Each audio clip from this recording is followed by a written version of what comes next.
Wrapped in fresh surgical bandages that wound across her jaw, throat, and collarbone, Teresa Leans moved through her kitchen with slow, deliberate care, using only her right hand to arrange 2 plates on the dining table she and Dennis had chosen together 3 years ago. The candles were lit. The wine was poured. 4 months had passed since the fire took the left side of her face, and Teresa still woke most nights with the smell of smoke in her throat, still felt the ghost heat of flame against skin that no longer looked like her own. Tonight she wanted one normal evening, one dinner where nobody looked at her like she was something to survive. Dennis came home late, his suit pressed, his expression already closed off before he crossed the threshold. He didn't look at the table. He didn't look at her. He walked straight past the candlelight toward the bedroom, and moments later Teresa heard the unmistakable click of a suitcase latch. "I need some space," he said, not turning around. "For how long?" He didn't answer that. His phone buzzed against the dresser, and he silenced it without glancing at the screen, the way a man silences something he's already rehearsed lying about. Before the fire, Dennis never traveled without telling her the exact dates. Now he vanished for days at a time and came home smelling like someone else's apartment. "I made your favorite," Teresa said, lifting a plate with a hand that still trembled from nerve damage. "I'm not hungry," Dennis said, and stepped past her through the sliding glass doors, out into the cold wash of city light, wheeling his suitcase behind him like he was leaving a hotel room instead of a marriage. 4 months ago, Teresa had run into a wall of fire to pull him out by his collar. Tonight, she couldn't lift a wine glass without her hand shaking, and he walked out without looking back. If you're watching this and you already want to reach through the screen and shake some sense into Dennis, drop a comment and tell me where you're tuning in from tonight, and hit the subscribe button, because this story only gets more twisted from here. The door didn't just close behind Dennis. It sealed something inside Teresa that she would spend the rest of the night trying to name. She stood at the table for a long moment after he was gone, the candle between the 2 untouched plates still burning steady, indifferent to what it had just witnessed. Steam rose off the roasted vegetables she'd spent 45 minutes cutting with one good hand, favoring her right because her left still couldn't grip a knife without the tremor giving her away. She had wanted this to be normal. One dinner. One evening where the bandages didn't matter and the silence between them wasn't made of guilt and disgust. She had wanted, if she was honest with herself, to be looked at like a wife again instead of a reminder. She sat back down slowly, easing her weight onto the chair the way the physical therapist had shown her, protecting the graft sites along her shoulder that still wept if she moved wrong. The wine in her glass caught the candlelight and trembled slightly, and it took her a second to understand that it was her hand shaking, not the table. She set the glass down before she could spill it. 4 months ago, this same hand had gripped Dennis's collar through smoke so thick she couldn't see her own fingers, had hauled a 200-pound man across a floor that was already buckling from heat, had not let go even when her own hair caught fire. That hand had saved his life. Tonight it couldn't hold a wine glass steady, and he hadn't even glanced at it on his way out the door. She thought about calling after him. She thought about a lot of things in the 90 seconds after the door shut, chasing him into the hallway in her nightgown and bandages, demanding he look at her, actually look at her, and explain what exactly about her convalescence required him to pack a suitcase at 9 o'clock at night for a business trip that had materialized in the span of a single dinner. But Teresa had learned something in the hospital that she hadn't fully understood until this moment. Dignity was the only thing the fire hadn't taken from her, and she wasn't about to hand it over to a man who couldn't be bothered to eat a meal she'd made him. So she didn't chase him. She sat at her own table, in her own home, and ate a few bites of food she no longer had an appetite for, because some stubborn part of her refused to let the dinner go to waste on top of everything else the night had already cost her. It was the doorman who told her, 3 days later, that Dennis's business trip hadn't taken him anywhere near an airport. Teresa was coming back from a physical therapy appointment, her scarf pulled high against her neck the way she'd started doing in public. Not from shame exactly, but because strangers' stares had a way of following her into elevators, and she didn't always have the energy to meet them. Robert, who had worked the front desk of their building for 6 years and had personally called 911 the night of the fire, stopped her with a gentleness in his voice that told her something was wrong before he said a word. "Mrs. Leans," he said, "I don't mean to speak out of turn, but Mr. Leans has been in and out of the building the last few days. Didn't look to me like he was traveling." Teresa felt something cold move through her chest, slow and deliberate, like ice water finding a crack in a foundation. "In and out," she repeated. "Yes, ma'am. Tuesday evening, then again yesterday morning. Both times he went straight up to the unit, stayed maybe 20 minutes and left again. I figured you knew." She hadn't known. She had spent the last 3 days alone in the penthouse, changing her own dressings because the home health aide only came every other day, sleeping fitfully in a bed that felt enormous with only her body in it, and telling herself that Dennis needed space to process what had happened to them. To both of them, she'd been generous enough to think, though the fire had left nothing on his skin at all. She had pictured him in some hotel room, wrestling with guilt, maybe drinking too much, maybe finally understanding what it had cost her to drag him out of that bedroom. She had not pictured him slipping in and out of their home like a man retrieving things he didn't want her to see him take. She thanked Robert and rode the elevator up in silence, her reflection in the brushed steel doors a stranger to her now. The bandages, the way she held her left arm slightly away from her body out of habit, the eyes that used to be soft and were now doing something harder, something more watchful. When she let herself into the penthouse, she went straight to the study, to the fireproof filing cabinet where they kept their financial documents, the one Dennis always joked she was too organized about. It was unlocked. It was never unlocked. She sat down at the desk and went through it folder by folder with her right hand, slower than she wanted to, her left arm aching from the effort of even holding the drawer steady. The joint investment account she and Dennis had built over 3 years of marriage, the one that held the bulk of what they'd saved toward the historic estate renovation Teresa had been dreaming about since before the wedding, showed a balance so small it took her a moment to understand she wasn't misreading a decimal point. Transfers, 6 of them, spaced out over the last 2 weeks, each one just under the amount that would have triggered a bank's automatic reporting threshold. Whoever had made them had known exactly what they were doing. Teresa sat very still in the study, the late afternoon light slanting gold across the same hardwood floor Dennis had wheeled his suitcase over 4 nights ago, and she made herself ask the question she had been avoiding since the moment Robert mentioned the word trip like it tasted wrong in his mouth. If Dennis wasn't away on business, and he wasn't sleeping in this apartment, then where exactly had $400,000 of their marriage gone, and who was helping him move it? She didn't have an answer. Not yet. But something in her, the same something that had kept her upright and walking into a burning bedroom instead of running for the exit, refused to sit there and cry about it. She had done enough crying in that hospital bed, enough grieving over a face in the mirror that would never look the way it used to, enough waiting for a husband who apparently had never intended to come home and comfort her at all.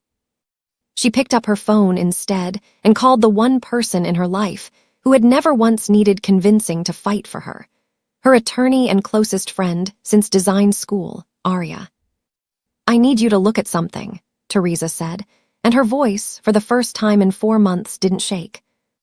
Arya was at the penthouse within the hour, and by the time she left that evening, papers spread across the dining table where the candlelit dinner had gone cold 3 nights earlier. Teresa understood 2 things with a clarity that felt almost like relief after months of fog.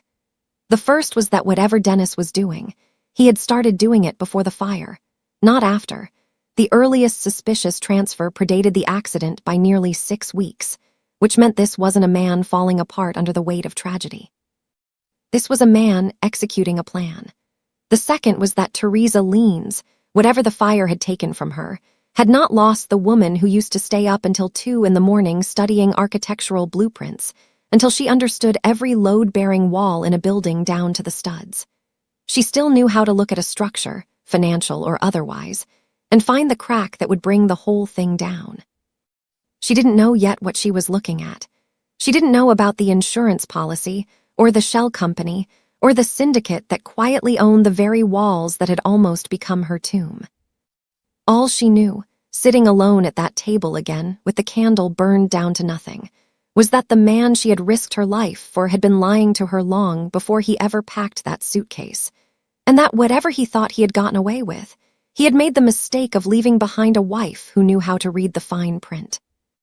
If you've ever sat at a table and realized the person across from you had already left long before they walked out the door, you know exactly what Teresa is feeling right now. And if Dennis Leans has made your blood boil in the last 5 minutes, don't just sit with it. Comment "justice" right now, because this man built his whole escape plan on the assumption that Teresa would be too broken, too grateful, too grieving to ever look closely enough to catch him. Let's prove him wrong together. Like this video, subscribe so you don't miss what Teresa finds next, and drop that comment, because Dennis doesn't get to walk away clean, not on our watch. Before I go, if tonight's chapter hit you somewhere real, I want to tell you about something outside this story.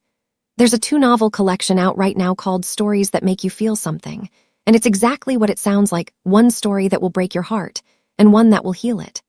Love, loss, hope, the kind of journeys you don't forget after the last page. It comes with a free audiobook and future books included, and it's available as an instant download right now. If you're reading this in the description or the pinned comment, the link is right there waiting for you. And if you're watching this on your TV tonight, just grab your phone, open the camera, and scan the QR code on your screen. It'll take you straight there. Go find your next story. You've earned a little healing, too. The fine print, as it turned out, was written in flame. Teresa sat in the study long after Arya had gone home, the desk lamp throwing a small circle of yellow light across bank statements that told a story colder than anything she'd let herself imagine in 4 months of hospital beds and skin grafts. She had thought the worst of it was behind her. The surgeries, the burn unit, the agony of physical therapy sessions, where a technician had to peel compression garments away from wounds that screamed every time. She had thought in her most hopeful moments that surviving the fire was the hard part, and that whatever came after would simply be the slow, steady work of healing. She hadn't understood that the fire was only the first thing trying to kill her. She closed her eyes, and the study fell away, and she was back there again, the way she was most nights whether she wanted to be or not. It had been 2:47 in the morning. She remembered the exact time because she'd glanced at her phone right before the smoke alarm tore through the apartment, a detail her mind had preserved with brutal precision even as it blurred so much else. She remembered waking already coughing, her body understanding the danger before her mind caught up, some ancient animal instinct pulling her upright in the dark. The hallway outside their bedroom had already been thick with smoke, orange light flickering low along the floor like something alive and hunting. She remembered thinking, with a clarity that still unsettled her, Dennis is still in there. He'd fallen asleep in the guest room 2 nights running by then, nothing unusual, he'd told her, just work stress, needed to spread out with his laptop. She hadn't questioned it. 3 years of marriage teaches you which battles are worth having, and Dennis sleeping in the guest room when a deal was closing had never struck her as one of them. She'd gone toward the guest room instead of the front door. She remembered the heat first, not the kind of warm you feel opening an oven, but something with weight to it, something that pressed against her skin like a hand before she ever got close enough to see flame. She remembered dropping low, the way her father had taught her decades ago during a house fire drill she'd thought she'd forgotten. Smoke rises, stay under it, stay under it. She remembered finding the guest room door already warm to the touch, and shouldering it open anyway, and the wall of black smoke that rolled out over her like something wanting to be let loose. Dennis had been unconscious on the bed, not stirring, not coughing, not doing any of the things a person does when smoke fills a room around them. She would think about that detail later, turn it over and over in the months afterward, but in the moment, there had been no room for questions. There had only been her body moving, her hands finding his collar, her strength, adrenaline-soaked and desperate, dragging 200 pounds of dead weight off a bed and across a floor that was already ticking and groaning with heat beneath the carpet. She remembered the moment the flame reached her, not Dennis, her, catching along her shoulder and up the side of her face and neck as she hauled him through the doorway, a pain so total it didn't even register as pain at first, just a white detonation that emptied her mind of everything except get him out, Get him out, get him out. She remembered dragging him into the hallway, into the stairwell, down flight after flight with her vision going gray at the edges. And she remembered, more than anything, the strange silence of him beside her. No panic, no clawing, no gasping awake the way a person should when they're being saved from a fire. She hadn't let herself sit with that silence until now. Teresa opened her eyes in the study, her hand pressed flat against the desk to steady herself the way the trauma counselor had taught her. 5 things you can see, 4 things you can touch. She saw the lamp, the folders, the framed photo of her father on the shelf, the window, the closed door. She touched the cool wood of the desk, the edge of the folder, the fabric of her sleeve, the chair beneath her. It worked, mostly. Her heartbeat slowed from a gallop to something closer to a walk. But the question had already planted itself, small and sharp as a splinter she couldn't quite reach. Why hadn't Dennis woken up? Smoke detectors had gone off throughout the apartment. She had woken instantly, coughing, alert. Dennis, by every account he'd given the fire investigators and every account he'd given her, had simply not stirred until she was dragging him through the hallway. And even then, he claimed, his memory of that night was mostly fog, a mercy his mind had granted him, or so she'd believed. She had never once thought to ask what would make a healthy 34-year-old man sleep through an alarm loud enough to wake an entire floor. She didn't have an answer sitting in that study. She only had the question, and she set it aside the way you set aside a stone in your shoe when there's a longer road still ahead of you. What she had instead, spread across the desk in front of her, was arithmetic. Cold, precise, undeniable arithmetic. The joint account that had held $412,000 6 weeks ago now held $11,000. The renovation fund she'd been building toward the historic Garrison Street property. The one she'd dreamed about since design school, the one her father would have wept to see her restore, had been liquidated entirely, transferred to an account she didn't recognize, at a bank she'd never used. Even the modest emergency fund they'd kept for exactly this kind of crisis, medical bills and unexpected costs, had been drained down to nothing over the same 2-week window, right around the time Teresa had still been in the burn unit fighting infection, still unable to hold a phone, let alone check a bank statement. He had done this while she was recovering from surgery, while she was learning to eat again with a jaw that barely moved, while nurses changed her dressings twice a day, and she bit down on a towel so she wouldn't scream in front of the other patients. Dennis had been sitting somewhere with a laptop, quietly moving their entire life savings into accounts with his name, and his name only. Arya had gone very still when Teresa first laid it all out for her over video call the day before, the particular stillness of a lawyer doing math in her head that had nothing to do with numbers. He didn't panic and pull away from you because he couldn't handle the tragedy, Arya had said slowly, choosing each word like she was diffusing something. Teresa, a man who panics, does something. He hides. He drinks too much. He says stupid things he regrets. This isn't panic. This is a plan. Teresa hadn't wanted to hear that then, sitting in a hospital gown with half her face wrapped in gauze, still holding onto some threadbare hope that her husband was simply a weak man overwhelmed by circumstance, the kind of failure that could still, someday, be forgiven. She wanted it a little less now, looking at bank statements by lamplight, but she believed it more. Arya had come back to the penthouse that afternoon with a leather folder full of paperwork and the particular energy of a woman who did not intend to lose. She'd known Teresa since their 2nd year of design school, back when Teresa was the only black woman in half her architecture seminars, and Arya was pre-law and furious about everything, the two of them forming the kind of friendship that outlasts every other relationship in a woman's life, because it was never built on convenience. Arya had sat across from Teresa at the same table where the ruined candlelit dinner had happened 4 nights earlier, and she had not offered sympathy first, because she knew Teresa well enough to know that sympathy right now would only make her cry, and crying wasn't going to get any of that money back. "I filed for an emergency asset freeze this morning," Arya said. "It won't catch everything. He's had a 2-week head start, and God only knows how many accounts we don't know about yet. But it stops the bleeding on anything left in his name that touches your marital assets. I also want you to change the locks on this apartment tomorrow morning, first thing."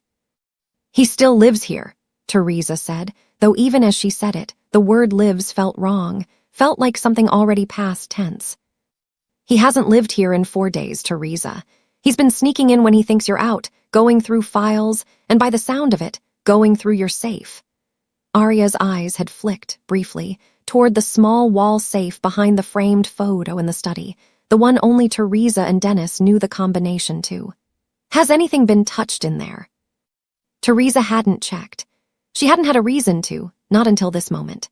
She rose from the desk chair slowly, her burned shoulder protesting the movement the way it always did after too long sitting still, and crossed to the photo, her and her father, standing in front of the first house she'd ever helped him restore, taken when she was 19 and certain the whole world was made of things worth saving. She swung the frame aside and entered the combination with her right hand, the numbers muscle memory even now. The safe held what it had always held, her mother's jewelry, passed down and rarely worn.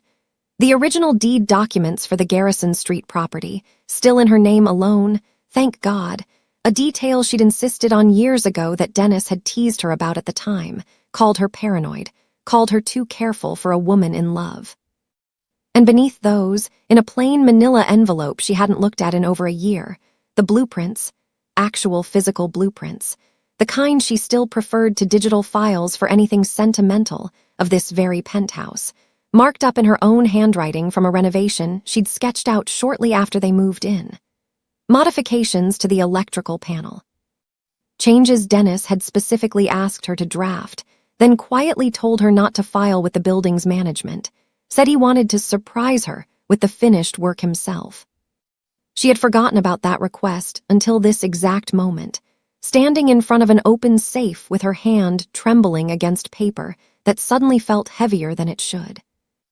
"Arya," she said, and something in her voice made her friend look up sharply from the paperwork. "I think I need you to look at something else." She didn't say more than that yet. She didn't fully understand what she was holding, only that the shape of it, the timing, the secrecy, Dennis's insistence that this particular set of drawings never leave the two of them, sat wrong in her chest in a way she recognized now as instinct, the same instinct that had pulled her out of bed at 2:47 in the morning before her conscious mind understood there was any danger at all. Arya crossed the room and took the envelope carefully, the way a person handles something that might be evidence before they know for certain that it is. She studied the electrical panel modifications, her lawyer's eyes moving line by line, and Teresa watched her friend's face change from confusion to something far more careful, far more controlled, the expression of someone deciding not to say a frightening thought out loud until she was sure of it. "I want to bring someone in to look at these," Arya said finally. "Someone who knows fire investigation, not to accuse anyone of anything yet, just to look." Teresa didn't ask why a set of home renovation blueprints would need a fire investigator. Some part of her already suspected she didn't want the answer spoken aloud.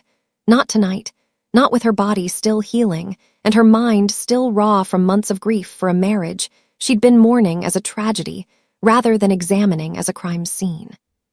She simply nodded, folded her hands together in her lap, and watched her friend slide the blueprints into a protective sleeve with the same careful precision Teresa herself once used when handling a client's original architectural drawings.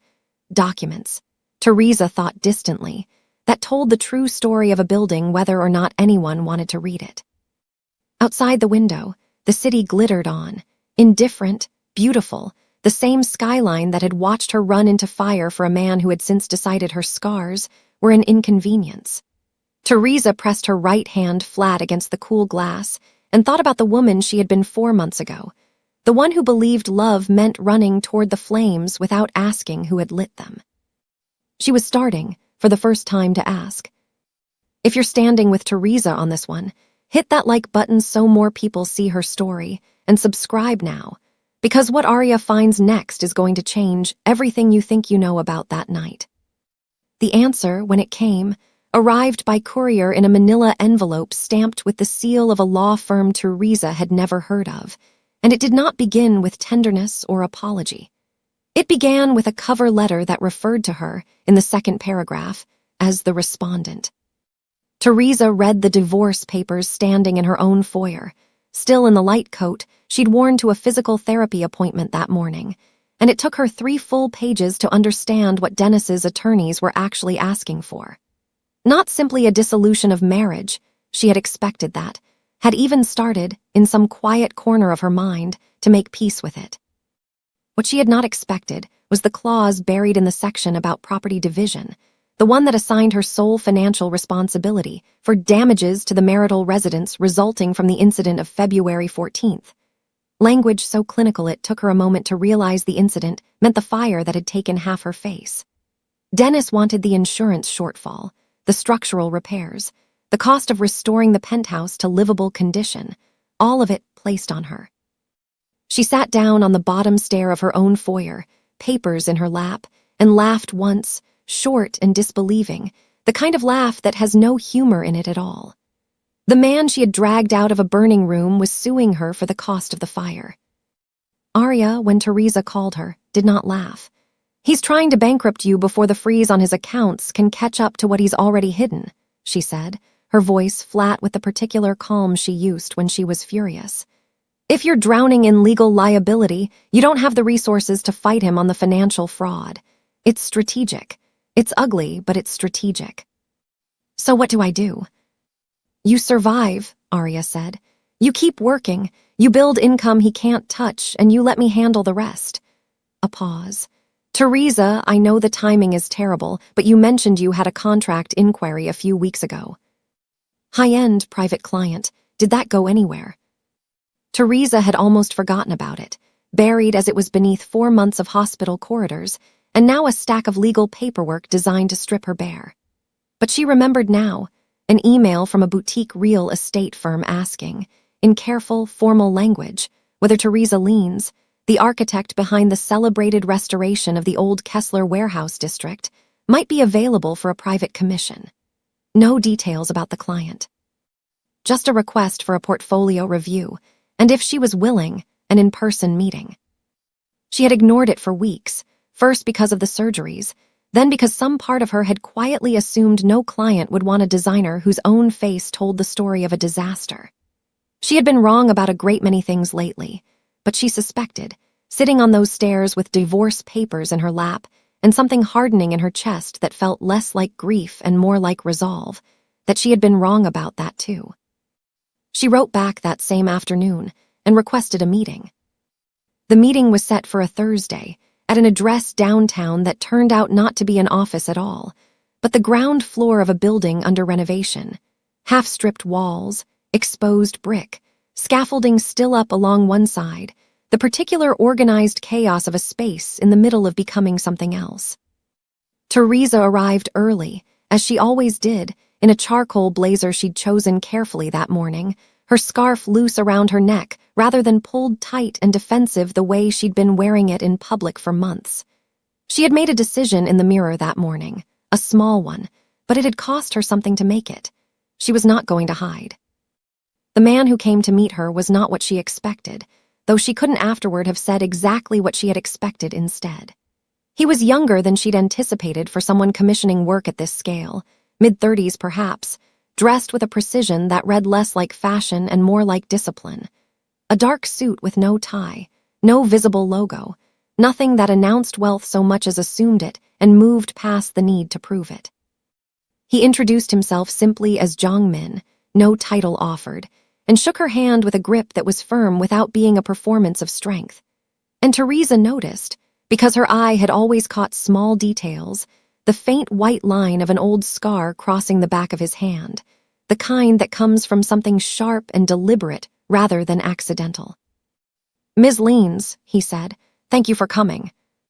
"Teresa is fine," she said, and found, to her mild surprise, that her voice came out steadier than she expected. He led her through the raw space, gesturing at exposed pipe and unfinished flooring with the easy familiarity of a man who had walked this building many times already, describing what he envisioned, a private club and event space, though he was vague about the specifics in a way that told Teresa clearly enough that vague was intentional. He spoke about the building's original 1920s bones, the wrought iron detailing he wanted preserved, the way he wanted the finished space to feel like it belonged to the era it was born in rather than performing nostalgia for it. It was, Teresa thought, listening to him, the first conversation she'd had with a client in months that didn't feel like she was being managed, handled, spoken to gently because everyone assumed grief made her fragile. When they finally sat down at a folding table set up in what would eventually be the main room, Jong-min opened her portfolio himself rather than having an assistant present it, turning through photographs of the Kessler warehouse, the Ashford brownstone, a dozen other projects Teresa had poured years of her life into. He studied each one with real attention, asking questions that told her he understood the difference between decoration and architecture, between a space that looked expensive and one that actually worked. Then he looked up from the portfolio and looked, directly and without flinching, at her. Teresa had grown accustomed, over 4 months, to the particular choreography most people performed around her scars, the too quick glance and away, the studied effort not to stare that somehow drew more attention than starring would have, the gentle, pitying softness that crept into people's voices, as though she'd become something fragile rather than someone who had simply survived something terrible. Jong-min did none of that. He looked at the burns scarring along her jaw and neck the same steady way he'd looked at her photographs of restored ironwork, with attention, with genuine interest, without a flicker of the discomfort she'd braced herself for. "You didn't cover this today," he said. It wasn't quite a question. "No," Teresa said, and felt something in her spine straighten, some old instinct rising up to meet whatever judgment might be coming. "I stopped covering it a few weeks ago. I got tired of hiding something I didn't do anything wrong to earn." Something shifted in Jong-min's expression, subtle, almost imperceptible, but real, not pity, and not the polite discomfort she'd grown to expect, but something closer to respect, the particular respect one careful, guarded person offers another when they recognize the same quality in each other. "In my experience," he said, "most people spend their whole lives trying to look flawless and never once ask themselves whether flawless was ever worth wanting." He closed her portfolio gently, both hands, the gesture of a man setting down something he valued. "I've built a great deal in my life. I've hired a great many designers. Most of them show me what they think I want to see. You showed me what you actually did." He paused. "I'd like to offer you the commission."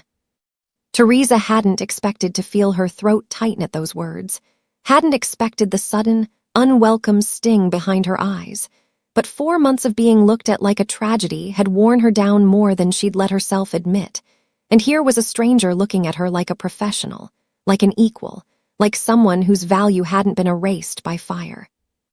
"I should tell you," she said, steadying herself, "that I'm in the middle of a difficult divorce. There may be some complications, financially, legally. I don't want to take on a project of this scale without being honest about that." Jong-min was quiet for a moment, and something crossed behind his eyes that Teresa couldn't quite read, not surprise exactly, more like a thought settling into place, a piece fitting where he'd already half expected one to fit. "What's your husband's name?" he asked, and the question came out careful, precise, the way a man asks something he already suspects he knows the answer to. "Dennis," Teresa said. "Dennis Leans." Jong-min didn't respond right away. He looked at her for a long moment, something unreadable moving behind his composed expression, and when he finally spoke, his voice had shifted into something quieter, more deliberate. "That name isn't unfamiliar to me," he said, "though I'd rather not say more until I understand exactly why." Teresa sat very still. In the raw, unfinished room around them, dust motes turned slowly in a shaft of afternoon light, and somewhere beyond the plastic sheeting draped over the far windows, the city carried on, indifferent to the quiet, careful way this stranger had just told her that her husband's name meant something to him, something he wasn't ready, yet, to explain. Whatever Jong-min knew about Dennis, he kept it folded away that afternoon, and Teresa, sensing that pushing would gain her nothing from a man built entirely of careful edges, let it sit. She had learned enough in 4 months to know the difference between a door closed and a door closed for now, and something in the way he'd said not ready yet told her this was the second kind. He signed her that same week, not with a handshake and vague promises, the way most of her past clients operated, but with a formal contract delivered by his own attorney, terms generous enough that Teresa read them twice to be sure she wasn't misunderstanding. Full creative authority over the estate renovation. A budget that made her steady her breathing before she signed. And a clause, tucked near the end, that Jong-min had apparently insisted on himself, that any legal complications arising from her ongoing divorce would not affect the terms of their agreement in any way. It was, Teresa realized as she signed her name, the first time in months that anyone had built her a floor that couldn't be pulled out from under her. The estate itself sat an hour outside the city, an old stone property with good bones and decades of neglect layered over them like dust over furniture nobody had bothered to uncover. Teresa walked it for the first time on a gray Tuesday morning with a notepad in her right hand, and something in her chest loosened as she moved room to room. The particular physical relief of doing the work she'd trained her whole life to do, work that had nothing to do with being someone's wife or someone's tragedy, work that was simply hers. She found the original hearth beneath a layer of drywall some previous renovation had covered over in the 80s, hand-carved limestone that made her stop mid-sentence and run her fingers along the detailing with something close to reverence. She found leaded glass windows painted shut, hardware original to the house's construction, a staircase with a banister that some careless contractor had wanted to rip out entirely, and that Teresa, standing in the entryway with her clipboard, informed Jong-min's project manager would happen only over her professional objection, filed formally, in writing. "You fight for old wood the way most people fight for money," Jong-min observed, watching her from the doorway one afternoon as she knelt beside the staircase, testing a joint with careful fingers. "Old wood tells you the truth about a building," Teresa said, not looking up. "New materials can hide a lot of sins. This can't. Every repair, every crack, every place someone tried to cut corners, it's all still here if you know how to read it." Jong-min was quiet for a moment. "That's a useful skill to have," he said, "reading what's been hidden." She looked up at that, caught something in his tone that suggested the observation carried more weight than the words alone. But he had already turned to answer his phone. The moment passed, and Teresa filed it away with the growing collection of things about this man that didn't quite add up to an ordinary client. The security detail that materialized around the property without explanation. The way his staff spoke to him with a deference that went beyond simple professionalism. The careful, controlled manner he carried like a man accustomed to being watched and having his words repeated. She didn't ask, not yet.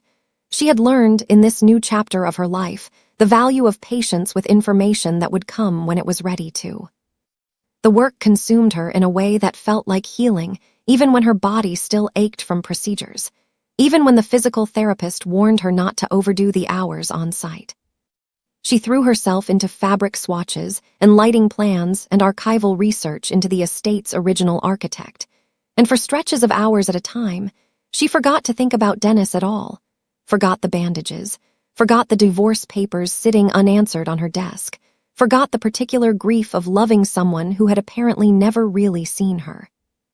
She simply worked, and the work was good, and being good at something again reminded her that she still existed as more than a woman something terrible had happened to. It was on a Thursday, 3 weeks into the project, that she first noticed the car. She was leaving a fabric supplier downtown, arms full of sample books, when she caught it in her periphery, a dark sedan parked across the street that she was almost certain she'd seen outside her apartment building that same morning. She told herself it was nothing, the kind of coincidence a city this size produced constantly, and got into her own car without giving it further thought. But 3 days later, the same sedan, or one identical to it, idled outside the estate's gates for nearly 20 minutes before pulling away, and this time Teresa's stomach went tight and cold with a recognition she didn't want to name. She mentioned it to no one at first, told herself she was being paranoid, that months of trauma had left her jumping at shadows. But Jong-min's head of security, a quiet, watchful man named Deacon who Teresa had barely exchanged 10 words within 3 weeks, approached her the following morning before she'd even set down her coffee. "Ms. Leans," he said, We need to talk about the vehicle that's been following you. Teresa's coffee cup went still in her hand. You've noticed it too. We've had eyes on it since Monday. Plates trace back to a private investigation firm out of the financial district. One that's been retained as of 2 weeks ago by a Mr. Dennis Leans. Deacon said it without inflection, the way a man reports weather, but Teresa felt the words land somewhere just beneath her ribs. He's having you watched, ma'am. Photographs. Where you go, who you meet with, how long you stay. Why would he? Teresa started, and then stopped herself because she already understood, with a clarity that made her cold, exactly why. Divorce proceedings. If Dennis's attorneys could paint her as unstable, or worse, as already involved with another man before the ink on the divorce was dry, it would strengthen every claim they were making about her fitness, her credibility, her right to fight back against the financial devastation he'd already caused. He wasn't watching her out of jealousy or lingering feeling. He was building a case. Jong-min, when Deacon briefed him that afternoon in the half-finished estate library, took the news with an expression that Teresa was learning to recognize. Not anger exactly, nothing so undisciplined, but a stillness that felt more dangerous than anger would have. Assign a rotating detail to Ms. Leans starting today, he said to Deacon, without asking Teresa's permission first, though he turned to her immediately after and softened his tone. Only if you're comfortable with it. But I'd rather know you're protected than find out too late that I should have insisted. Teresa wanted to refuse on principle, some old instinct in her rebelling against the idea of needing protection, of being one more fragile thing that required managing. But she thought of the bank accounts drained while she lay unconscious in surgery, thought of the divorce papers demanding she shoulder the cost of her own near death, thought of a stranger's car idling outside a gate meant to keep people like Dennis exactly where they belonged outside. All right, she said. Thank you. You don't need to thank me, Jong-min said.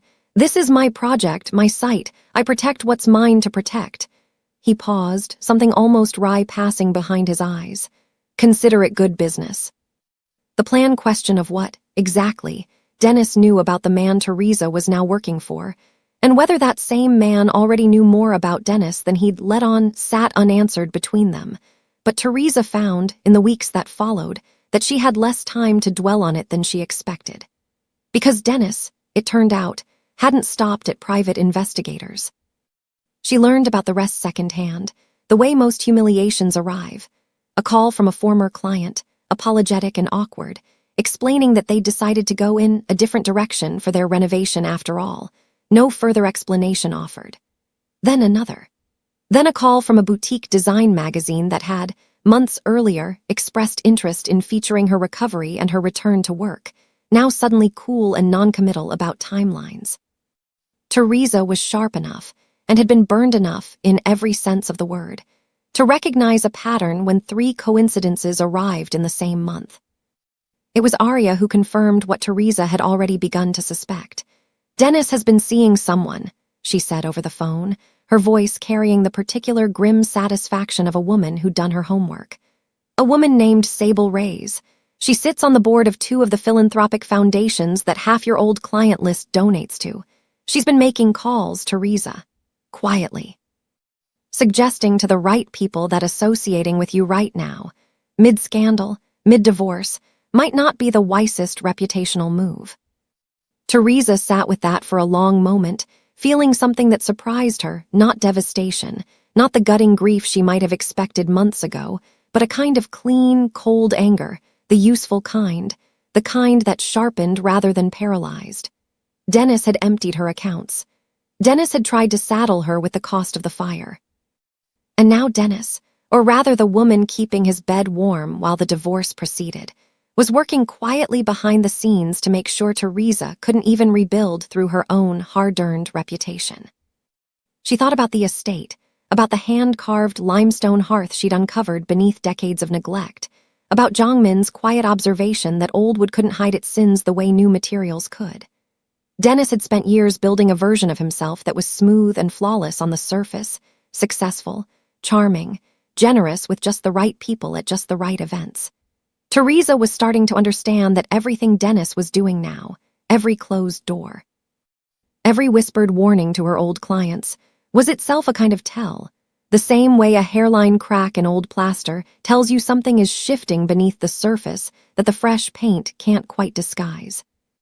Every door he closed pushed her further into a world he didn't control.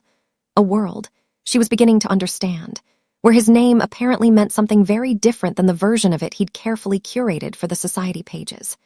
She didn't know yet what Jong-min knew about her husband. She didn't know why his expression had gone so still the day she'd first said Dennis's name aloud in that unfinished room, dust turning slow in the afternoon light.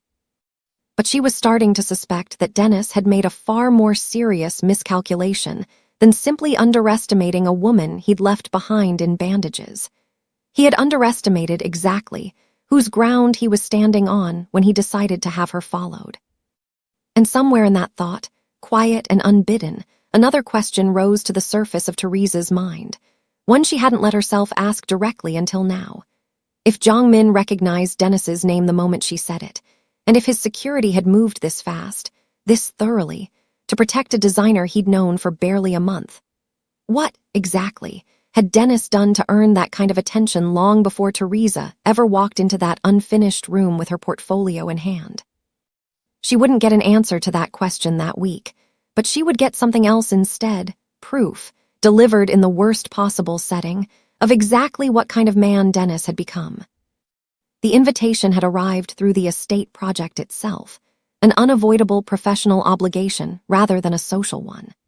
A Preservation Society gala honoring architects and developers who had contributed to the city's historic restoration efforts, and Teresa's work on the Kessler Warehouse district had earned her a seat at a table she would rather have skipped entirely, if skipping it hadn't meant abandoning 3 years of professional relationships to Dennis's whispering campaign without a fight.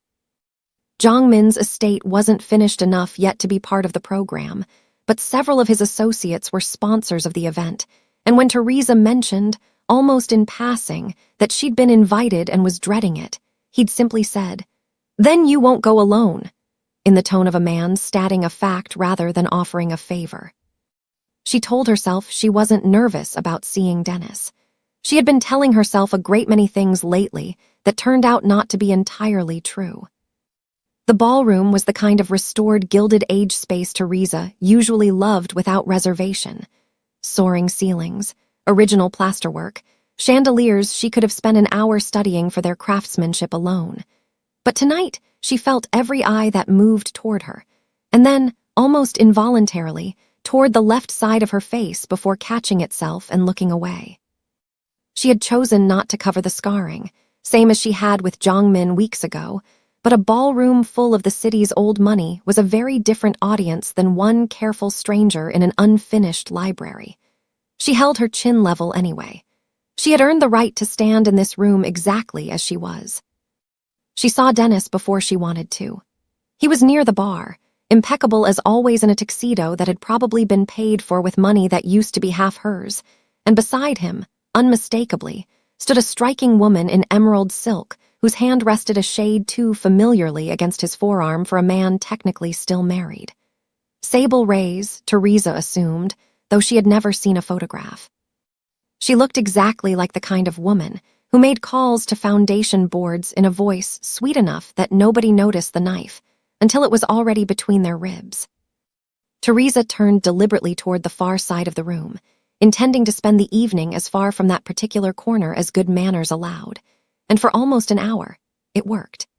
She spoke with 2 former clients who greeted her warmly despite the recent silence from their offices, spoke with a preservation board member about funding for a downtown restoration initiative, felt something in her chest loosen slightly at the reminder that not everyone in this city had turned their back on her.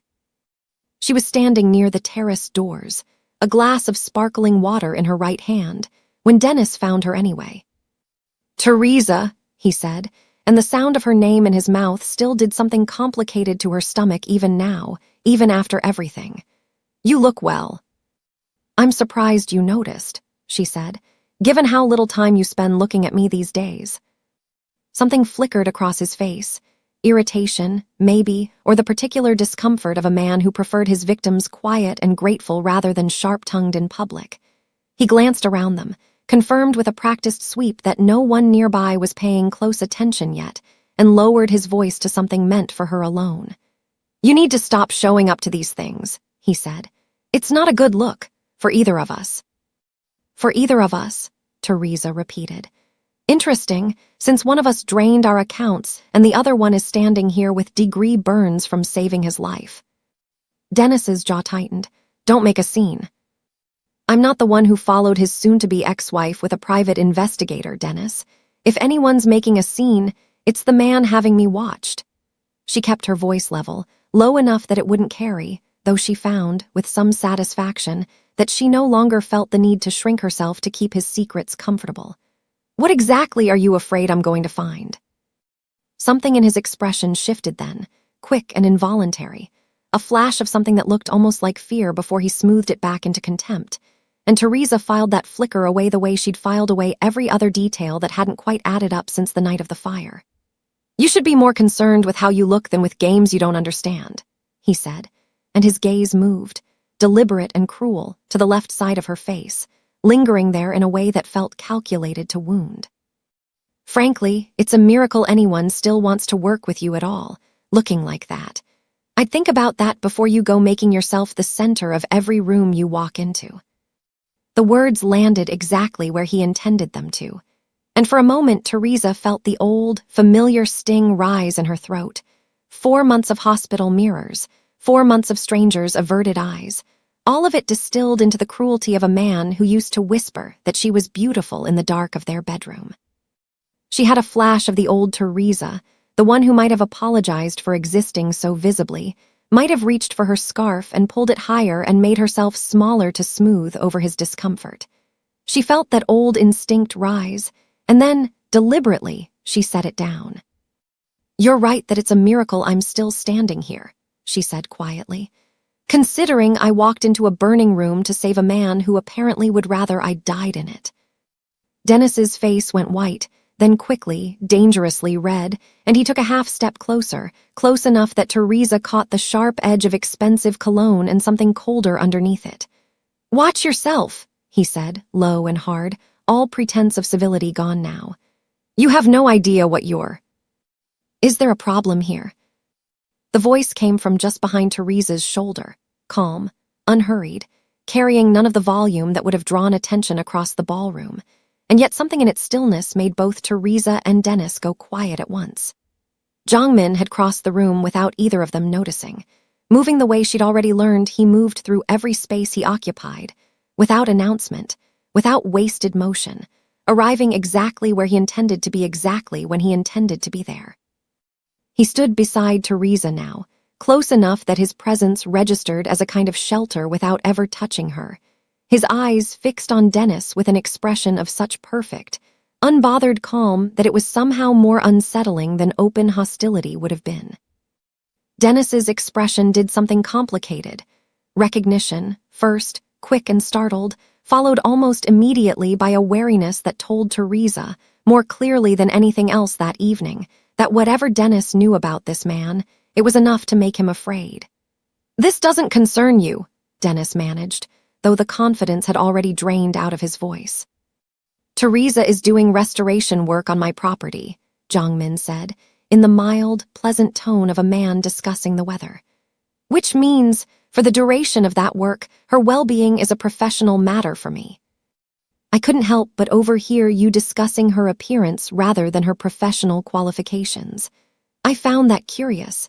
I don't recall her scarring appearing anywhere in the terms of our contract." A few heads nearby had begun to turn now, drawn less by volume than by the particular electric stillness. Two men can generate when everyone in a room senses that something dangerous is being conducted with exquisite, controlled politeness. Teresa stood very still between them, aware suddenly of how many eyes were on her, and aware, too, of a strange, unfamiliar warmth spreading through her chest that had nothing to do with embarrassment and everything to do with the fact that for the first time in 4 months, someone was standing beside her rather than looking through her.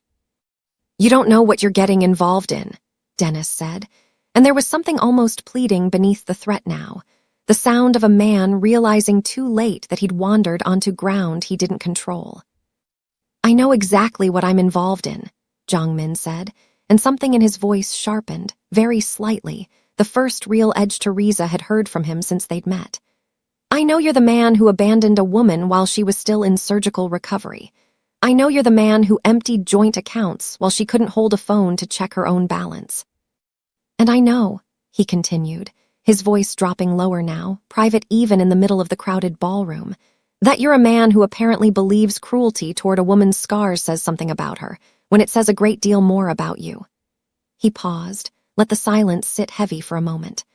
I'd think very carefully about what you say to her next, and about whose events you choose to attend in the future and whose you'd be wise to avoid. Dennis's mouth opened, then closed again. Whatever bravado he'd walked over with had drained entirely out of his face, replaced by something Teresa recognized with a small, fierce satisfaction as genuine fear. Not of a scene, not of embarrassment, but of the man standing calmly beside her, who had just, without raising his voice or his hand, made it unmistakably clear exactly how much ground Dennis Leans actually controlled in a city he'd spent years believing belonged to him. "This isn't over," Dennis said, but the words came out weaker than he clearly intended, and he retreated toward the bar without waiting for a response, Sable's emerald silk trailing after him, her expression a mixture of confusion, and Teresa noted with grim satisfaction the first flicker of doubt about the man she'd attached herself to. The ballroom's ordinary noise returned slowly around them, conversations resuming, the small electric tension dissolving back into champagne and chandelier light. But Teresa remained still for a moment longer, aware of her own heartbeat, aware of Jongmin beside her, unmoved, unhurried, as though nothing of consequence had just occurred at all. "You didn't have to do that," she said finally. "I know," Jongmin said. He turned to look at her then, and something in his expression had softened from the controlled coldness he'd shown Dennis into something gentler, something that made Teresa's breath catch slightly in her throat. "I wanted to." "Most people flinch," Teresa said quietly, surprising herself with her own honesty. "When they look at this side of my face, even when they're trying not to." "I'm not most people," Jongmin said. "And I wasn't looking at your scars just now, Teresa. I was looking at a woman who ran into fire for someone who didn't deserve it, and who spent every day since proving she survived it for herself, not for anyone's approval." He held her gaze a moment longer than was strictly necessary for the conversation, something quiet and unguarded passing between them that neither of them named aloud. "Where I come from, scars aren't something to hide. They're the only part of a person's history nobody can rewrite later.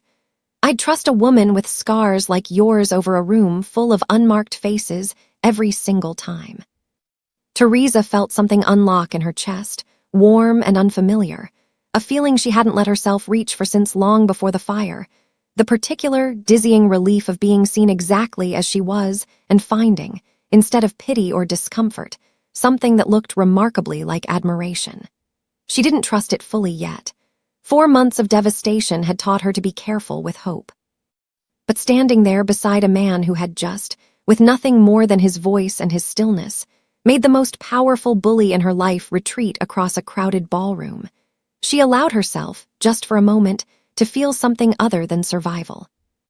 She didn't yet know how deep Jongmin's knowledge of Dennis actually ran, or why the mere mention of her husband's name had put that flicker of genuine fear in Dennis's eyes tonight, fear that went well beyond simple social intimidation. Fear of a man who clearly knew something Teresa herself hadn't uncovered yet. But she understood, watching Dennis retreat toward the exit with Sable trailing uncertainly behind him, that whatever mistake he'd made in confronting her tonight, in front of witnesses, in front of a man whose ground he was apparently standing on without permission, that mistake was about to cost him more than a moment's public humiliation. She just didn't know yet how much more.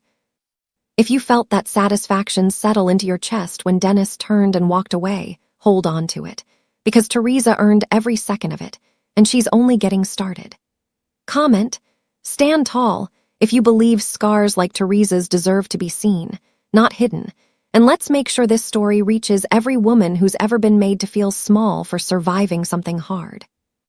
And before you go, if tonight's chapter reminded you how much you love getting lost in a story like this, I have to tell you about something special. There's a 2-novel collection available right now called Stories That Make You Feel Something, one story that will break your heart wide open, and one that will gently put it back together. It comes with a free audiobook, future books included, and it's an instant download, ready for you the moment you want it. If you're reading this in the description or the pinned comment, the link is right there.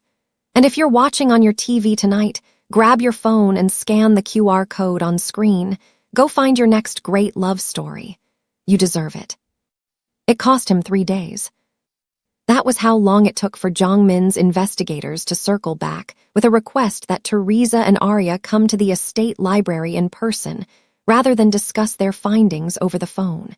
And Teresa understood, the moment she received the call, that whatever they'd found was not the kind of thing meant to be delivered casually. She spent those 3 days trying not to speculate, throwing herself into fabric selections and lighting plans the way she'd learned to do whenever her mind threatened to spiral. But underneath the work, a low current of dread ran steady and constant, the particular unease of a woman who has learned, the hard way, that the people she trusts most are often hiding the most. She arrived at the estate on a Wednesday afternoon to find Arya already there, seated at the long table in the half-finished library, a folder in front of her that she hadn't opened yet, her expression carefully neutral in the way lawyers learn to hold their faces when they already know something devastating and haven't decided how gently to deliver it. Jongmin stood near the window, and beside him, a woman Teresa hadn't met before, mid-50s, sharp-eyed, dressed with the understated precision of someone who spent her career examining things other people wanted hidden. "Teresa, this is Odessa Marsh," Jongmin said. "She leads the forensic investigations team for properties under my company's umbrella.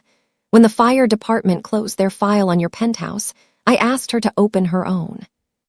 Teresa sat down slowly across from Arya, her hands folding together in her lap out of old habit, the same posture she'd held in a dozen hospital consultation rooms over the past 4 months, bracing for news before it arrived. "I don't understand," she said. "The fire investigation was closed months ago. Faulty wiring in the guest room, that's what the report said." "That's what the report said," Odessa agreed, opening the folder in front of her with the same unhurried care Arya had shown with the divorce papers weeks earlier. "But the fire department's investigation was conducted with the information available to them at the time, namely, that this was a private residential fire with no obvious motive, in a building whose true ownership structure wasn't disclosed to them. They didn't know to look for what we knew to look for." "Which was what?" Teresa asked, though some part of her. Some old animal instinct that had once pulled her upright at 2:47 in the morning before her conscious mind understood the danger, already sensed she didn't want the answer. Odessa slid a photograph across the table, a close-up shot of scorched wiring, the kind of image that meant nothing to Teresa's untrained eye. "The official report attributes the fire's origin to a faulty connection in the guest bedroom's electrical panel," Odessa said. "But electrical fires leave a specific signature. They burn slow initially, low heat, gradual spread, often smoldering for extended periods before catching fully. This fire's burn pattern doesn't match that signature at all." This fire moved fast, accelerant fast. The room went very quiet. Teresa felt something cold settle low in her stomach, a dread that hadn't fully taken shape yet, but was already making itself known in her body before her mind could catch up. The same wordless alarm that had once dragged her out of bed before the smoke alarm even finished its first cycle. "Where did it start?" Teresa heard herself ask, though her voice sounded distant to her own ears. Odessa's expression softened, just slightly, the look of someone about to say something she wished she didn't have to. "Not the guest bedroom, Teresa. Your studio." Teresa's hand went still against the table. Her studio, the small room off the main hallway where she kept her drafting table, her material samples, 3 decades of her father's old hand tools she'd inherited and never used for anything but sentiment, the room she retreated to on nights when sleep wouldn't come, and she needed her hands busy with something that made sense. She had been in that room the night of the fire, later than usual, working on a proposal she'd wanted finished before a morning meeting. She remembered leaving it sometime after 2, exhausted, barely making it to bed before her body gave out. "The fire originated in your studio," Odessa continued. using an accelerant that was applied to the exterior of the room, near the window, not inside it. Someone poured something flammable along the outer wall and ignited it from outside the apartment entirely, which means whoever started this fire had access to the building's exterior maintenance areas and knew precisely which room was yours. Teresa felt the blood drain from her face. "That's not possible," she said, though even as the words left her mouth, she understood how hollow they sounded, how much they resembled the kind of thing a person says not because they believe it, but because the alternative is too enormous to hold. "Dennis was in the guest room. I found him in the guest room." "You found him in the guest room," Arya said gently, finally opening her own folder, "because that's exactly where he wanted to be found. Teresa, I need you to hear the rest of this before you say anything else." Odessa slid a second document across the table, this one a financial record rather than a photograph, and Teresa made herself look at it even as some deep, protective part of her wanted to look away. It was an insurance policy application, dated 31 days before the fire, filed with a company Teresa had never heard of, listing a $5 million life insurance payout on the death of the policy's subject, Teresa Leans, with Dennis Leans listed as sole beneficiary. Teresa stared at the document for a long moment, reading the same lines over and over as though repetition might change their meaning. Her name, her date of birth, her signature on the acknowledgement line, a signature that was almost right, close enough to pass a casual glance, but that Teresa knew instantly, with the certainty of a woman who had signed her own name tens of thousands of times, was not hers. "I never signed this," she said, and her voice had gone very quiet. "We know," Arya said. "A forensic document examiner confirmed the forgery this morning. Whoever signed this had studied your signature closely enough to approximate it convincingly to an untrained eye, but not closely enough to fool an expert. And the policy itself was structured to pay out specifically in the event of accidental death by fire, a very specific, very unusual clause for a standard life insurance product." Teresa sat very still, her mind working through the timeline with the same careful, methodical precision she used to trace load-bearing walls through a century of renovations, following each fact back to its foundation, refusing to look away from what the structure actually revealed once you stripped away the decoration. 31 days before the fire, someone had forged her signature on a policy designed to pay Dennis $5 million if she died in exactly the kind of accident that occurred 29 days later. The fire had started not in the room where Dennis claimed to be sleeping, but in her studio, ignited from outside, in a location and manner specifically designed to look accidental to anyone who wasn't looking closely. And Dennis, who by his own account had been unconscious in the guest room, who hadn't stirred despite smoke alarms loud enough to wake an entire floor, who Teresa had dragged unconscious across a burning apartment while flames caught along her own shoulder and face. Dennis had never been in danger at all. "He wasn't asleep," Teresa said slowly, the words arriving in her mouth before she'd fully processed the thought that produced them. "That's why he didn't wake up. He wasn't asleep, he was sedated," Odessa finished quietly. Toxicology from his hospital admission that night showed elevated levels of a common sleep medication, consistent with a self-administered dose taken shortly before the fire began. At the time, everyone assumed he'd simply taken something to help him sleep in the guest room, an unremarkable detail in the context of a tragic accident. But considered alongside everything else, the accelerant, the forged policy, the specific targeting of your studio, it reads very differently. It reads like a man establishing an alibi. Sedated, in a separate room, unable to have started the fire himself, positioned to be rescued by the very woman he intended to kill.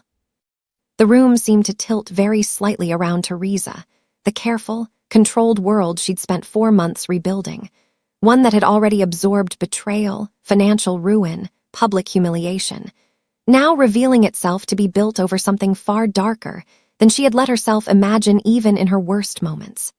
She had spent 4 months grieving a marriage that had quietly curdled into cruelty. She had not let herself imagine that she'd spent 4 months grieving a man who had tried, with careful, deliberate planning, to murder her. "He wanted me to die," she said, and the words felt strange in her mouth, too enormous and too simple at once. He set that fire so I would die in my sleep, and he'd collect $5 million, and everyone would think it was an accident. That's what the evidence suggests, Arya said gently. And Teresa, I need you to understand something else, something that changes what happened that night in a way you haven't considered yet. You weren't supposed to survive that fire at all. You were only in your studio that late because you'd stayed up finishing a proposal. If you'd gone to bed at your normal hour, you would have been asleep in the master bedroom when the fire reached its full intensity, with no warning, no chance to wake and escape. The only reason you survived long enough to smell smoke and respond was that you happened to be awake, in a different room than the one Dennis expected you to be in. Teresa felt something cold and enormous settle over her, a realization that reshaped everything she thought she understood about the worst night of her life. She hadn't survived the fire through luck alone, or even entirely through her own strength, though God knew that strength had carried her, and Dennis both out of that burning apartment. She had survived because a work deadline had kept her awake past the hour Dennis's plan required her to already be asleep and vulnerable. She had survived, in the most literal sense, because her own diligence, the very quality Dennis had spent years quietly resenting, if she let herself remember certain small, cutting comments he'd made over the years about her working too much, caring too much about projects that weren't even hers, had disrupted a murder that had been carefully engineered around her routine. And then, having survived a fire he set to kill her, she had gone on to save the life of the man who set it. He let me pull him out, Teresa said quietly, something in her voice breaking open for the first time since she'd sat down at that table. He let me drag him across that floor, let me burn myself half to death saving him, knowing the whole time that he'd tried to kill me first. We believe so, Odessa said. Whether he was fully lucid enough during the sedation to actively participate in his own rescue, or simply unconscious and fortunate that you found him before the fire reached the guest room, is something we may never know with certainty. But the intent behind that fire is no longer in question. This wasn't an accident, Teresa. It was attempted murder, staged to look like faulty wiring, financed by a fraudulent insurance policy that would have made your death worth $5 million to the man who was supposed to love you. Teresa sat in the quiet library, late afternoon light slanting across the same restored floors she'd spent weeks bringing back to life, and felt the full weight of 4 months rearrange itself around a truth so much darker than anything she'd let herself imagine. She had grieved a coward. She had grieved a man too weak to handle her scars, too shallow to love her once her face no longer matched the woman he'd married. That grief, painful as it had been, had at least made a kind of terrible sense, the ordinary cruelty of an ordinary man revealed under pressure. This was not ordinary. This was not weakness. This was a man who had studied her habits closely enough to know which room she'd likely be in, who had forged her signature, who had sedated himself to manufacture an alibi, who had lain in a guest room and let his wife burn half her body dragging him to safety, all while having already tried, with cold and patient calculation, to ensure she would never wake up at all. Why, Teresa said finally, her voice barely above a whisper, directed at no one in particular, at the room, at the ashes of a marriage she now understood had never really existed the way she'd believed it had. Why would he do this? We had money. We had a life. Why would he need me dead badly enough to burn me alive for it? Nobody in the room answered right away. Arya and Odessa exchanged a brief, careful look, the kind two people share when they know more than they're ready to say. And Jongmin, who had remained silent by the window through most of the conversation, finally spoke, his voice low and measured in a way that told Teresa, with sudden certainty, that whatever came next was going to be worse than anything she'd heard so far. That question, he said quietly, is exactly what my team has been trying to answer since the day you first said his name to me in this room, and I think it's time I finally told you why. The building you and Dennis lived in, Jongmin said, the entire penthouse tower, wasn't owned by the management company on your lease. It was owned, 3 shell corporations removed, by a property holding group that belongs to my family's organization. Teresa felt the words settle into the room slowly, taking their time to make sense. You owned our building. My family did. through structures designed specifically so that tenants would never know, and frankly, so that most of the city wouldn't know either. It's a common practice among certain kinds of businesses that prefer to hold real estate quietly. Jongmin's expression remained calm, but something behind his eyes had sharpened, the look of a man laying out facts he'd been sitting on for weeks, waiting for the right moment to release them. When the fire investigation crossed my desk months ago, it was flagged for one reason only. Arson on syndicate property is not something we ignore, regardless of who the tenants are. I didn't know your name then. I only knew that someone had deliberately damaged an asset that belonged to my family, and that we intended to find out who.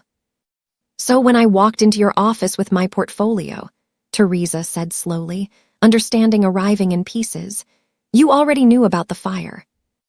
I knew there'd been arson in a building we owned. I didn't know the woman who'd nearly died in it was about to sit across a folding table from me asking for a commission. Something almost like a smile touched the corner of Jongmin's mouth, brief and rueful.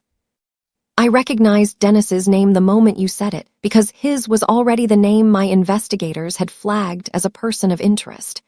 A tenant with sudden, unexplained financial distress in the weeks before the fire. Exactly the profile of a man desperate enough to do something reckless with property that wasn't his to burn.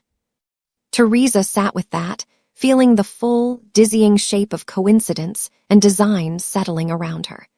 Dennis had tried to murder her in a building he didn't know belonged to a man who would go on to become not just her employer, but the reason his crime was ever going to be uncovered at all. He had put a target on his own back the moment he lit that fire, though he'd had no way of knowing it at the time. Arson against the wrong family's property, an insurance fraud scheme built on the ashes of an empire that didn't forgive intrusions onto its ground. He doesn't know, Teresa said. Does he, that you own the building, that any of this is connected to you at all? No, Jongmin said. And that ignorance has bought us time to build a case airtight enough that no amount of money or connections will let him talk his way out of it. But that window won't stay open forever, Teresa.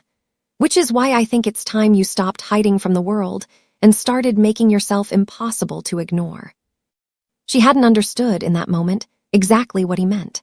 She understood far better 3 weeks later, standing in a photography studio with lights so bright they made her eyes water, a stylist fussing with the drape of a charcoal blazer, while a photographer Teresa recognized from a dozen magazine mastheads studied her face, both sides of it, with the same careful, professional attention he'd have given any subject worth photographing well.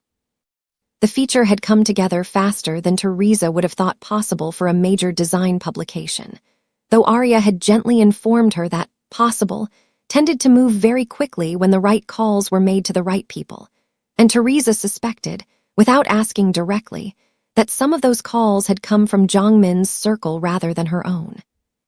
The magazine wanted to profile her return to architecture after the fire, the Kessler warehouse legacy, the ongoing restoration of a private estate rumored among the design world to be one of the most ambitious historic renovations in the city, and inevitably, the scars.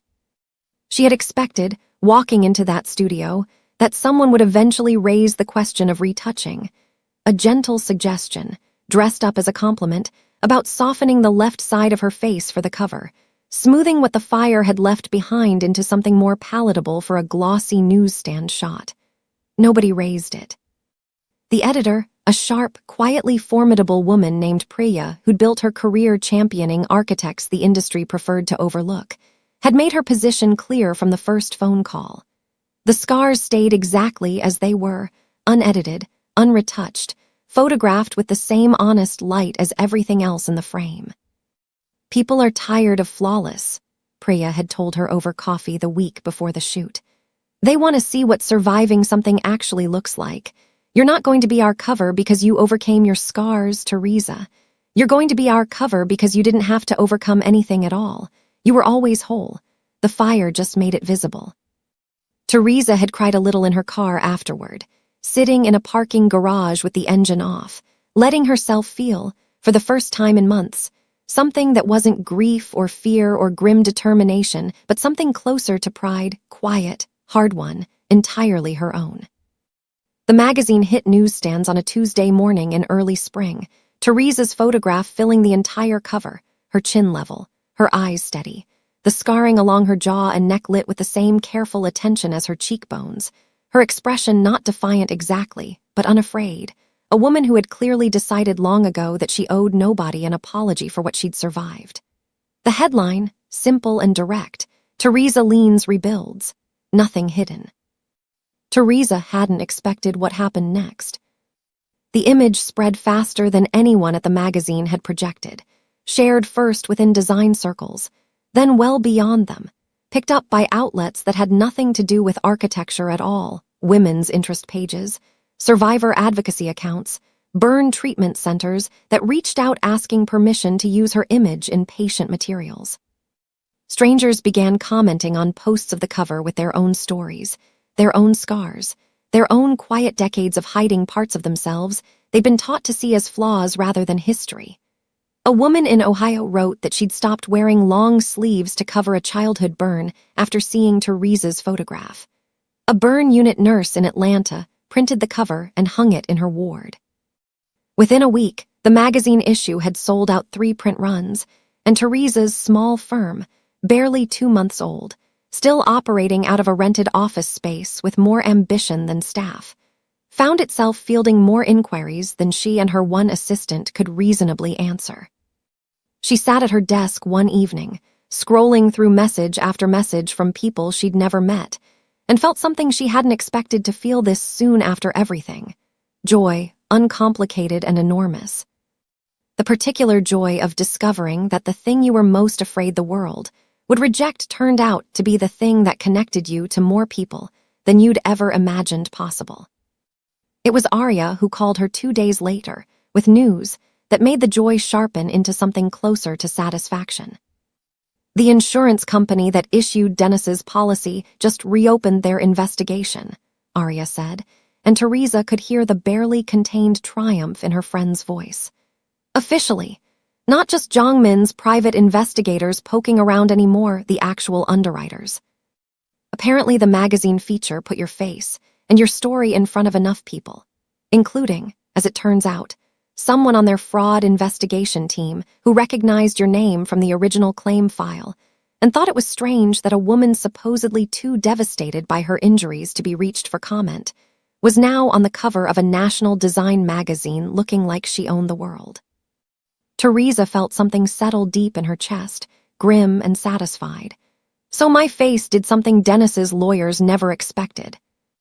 Your face put you back in the public record in a way he can't control or suppress, Arya said. He thought grief would keep you quiet and invisible while he consolidated everything he stole. Instead, you went and became impossible to ignore. The insurance company wants to interview you formally next week. They're treating the claim as active fraud pending investigation, which means, Teresa, that policy isn't paying out to anyone, ever, and the scrutiny on Dennis's finances is about to get a great deal more official than a private security detail quietly following a paper trail. Teresa closed her eyes for a moment, letting that news land the way it deserved to, not with vindictive glee exactly, though she wasn't above admitting a certain grim pleasure in it, but with something steadier, something that felt like the floor beneath her finally settling into place after months of shifting sand. Dennis had built his entire plan around the assumption that a broken, grieving woman would disappear quietly into the margins of her own life, while he consolidated his crimes and his new relationship in peace. He had never imagined that the same instinct that pulled her out of bed at 2:47 in the morning to save him, the refusal to simply lie still while disaster unfolded around her, would be the same instinct that eventually exposed him. What Teresa didn't yet know, sitting at her desk that evening with her phone still full of strangers' kind messages, was that somewhere across town, in an office with the blinds drawn against the afternoon light, Dennis had already seen the magazine cover, had already fielded a call from his own attorney about the reopened insurance investigation, and had begun, in the particular quiet panic of a man watching his careful architecture of lies begin to buckle, making calls of his own. Calls to people whose names hadn't yet surfaced in Teresa's world. Calls to a man he'd once done business with under circumstances he'd hoped never to revisit. A man whose services existed specifically for situations that had grown too dangerous to solve through lawyers and lies alone. Teresa's phone buzzed with another message from a stranger thanking her for the cover, and she smiled, tired and genuinely happy for the first time in longer than she could remember, with no idea at all that her rising visibility had just turned her into something far more dangerous to Dennis than an inconvenient ex-wife. She had become a liability he was no longer sure he could afford to let live. If Teresa's story has you sitting a little taller tonight, remembering your own scars, the visible ones and the ones nobody else can see, then you already understand exactly why this moment matters so much. She didn't ask permission to take up space in the world again. She simply stopped hiding. If you want to keep watching Teresa turn every single thing Dennis tried to use against her into proof of exactly how unstoppable she really is, hit that subscribe button right now, because what happens next is going to make you glad you did. The liability Teresa had become, without knowing it would reveal itself 2 days later, not in an act of violence, but in a folder Jong-min carried into the estate library himself, his expression graver than Teresa had ever seen it. She knew, the moment she walked in and saw his face, that whatever waited in that folder was the answer to the question that had been circling her for weeks. The question of why, of what could possibly have driven Dennis to the kind of financial cruelty that had already upended her life twice over. Arya was there again, and Odessa, and this time a fourth person Teresa didn't recognize, a quiet man Jong-min introduced simply as a forensic accountant who'd spent the last 3 weeks tracing money through a maze of shell companies. Dennis had apparently built with far more sophistication than Teresa had ever given him credit for. "Sit down, Teresa," Jong-min said, and something in his voice made her stomach tighten before she'd even reached the chair. "You said the fire started in my studio," she said, lowering herself into the seat slowly. "You said someone applied an accelerant to the outside wall. I've had weeks to sit with that. I thought I was ready for whatever came next." "I don't think anyone can fully prepare for this," Jong-min said quietly, and he slid the folder across the table toward her with the same careful, deliberate movement Odessa had used weeks earlier, the gesture of a man handing over something he wished he didn't have to. "But you deserve to know the whole truth, exactly as we found it, all of it." Teresa opened the folder with her right hand, her left still not fully cooperative on days when the weather turned, and found, on top, a series of purchase records. A hardware supply company, an order placed 11 days before the fire, for a quantity and type of accelerant that had no legitimate use in residential maintenance. The purchase had been made through a shell company Teresa had never heard of, registered under a name that meant nothing to her at first glance, until Odessa leaned forward and pointed to a secondary filing beneath it. "That shell company," Odessa said, "was established 4 months before the purchase, funded with an initial deposit that traces directly back to a personal account belonging to Dennis. He created it specifically, we believe, to make purchases and payments he didn't want appearing under his own name. The accelerant purchase is only one of several transactions that run through it." Teresa's hands had gone cold around the edges of the folder. "He bought the thing that burned me," she said slowly, "through a company he built specifically so nobody could trace it back to him." "Yes," Jong-min said, "and there's more." He nodded to Odessa, who produced a second document, a floor plan of the penthouse, Teresa's own studio marked with a small red notation near the exterior wall, precisely where the forensic team had identified the fire's point of origin weeks earlier. "The accelerant was applied here," Odessa said, tracing the mark with one finger. "Along the exterior wall of your studio, at ground level relative to the window, ignited from outside using a simple timed delay mechanism. Nothing sophisticated, but effective, and designed to look, once the fire had done its work, like an electrical fault that started inside the wall itself. Whoever set this fire understood enough about fire investigation to know that a slow, low burn along an exterior wall could plausibly be mistaken for faulty wiring behind drywall, especially in an older section of the building. "Dennis doesn't know anything about fire investigation," Teresa said, though even as the words left her mouth, She heard how weak they sounded, how much they resembled the same denial she'd offered days earlier when the studio's location had first come to light. "He didn't need to," the forensic accountant said, speaking for the first time, his voice quiet and precise. "He needed to know a licensed contractor who did. We traced a cash payment from the same shell company to an independent contractor 3 weeks before the fire, a man with a documented history of insurance fraud consulting, currently under investigation in 2 other states for similar arrangements. We believe Dennis paid this man to advise him on exactly how to stage a fire that would read as accidental to a standard fire department investigation. It very nearly worked. It would have worked if my team hadn't been specifically motivated to look harder than a routine department closure ever would." Teresa sat with that for a long moment, the room silent around her except for the distant, ordinary sounds of estate renovation work continuing somewhere beyond the library doors. Hammers, voices. The mundane rhythm of a life still being rebuilt, entirely indifferent to the devastation being laid out on the table in front of her.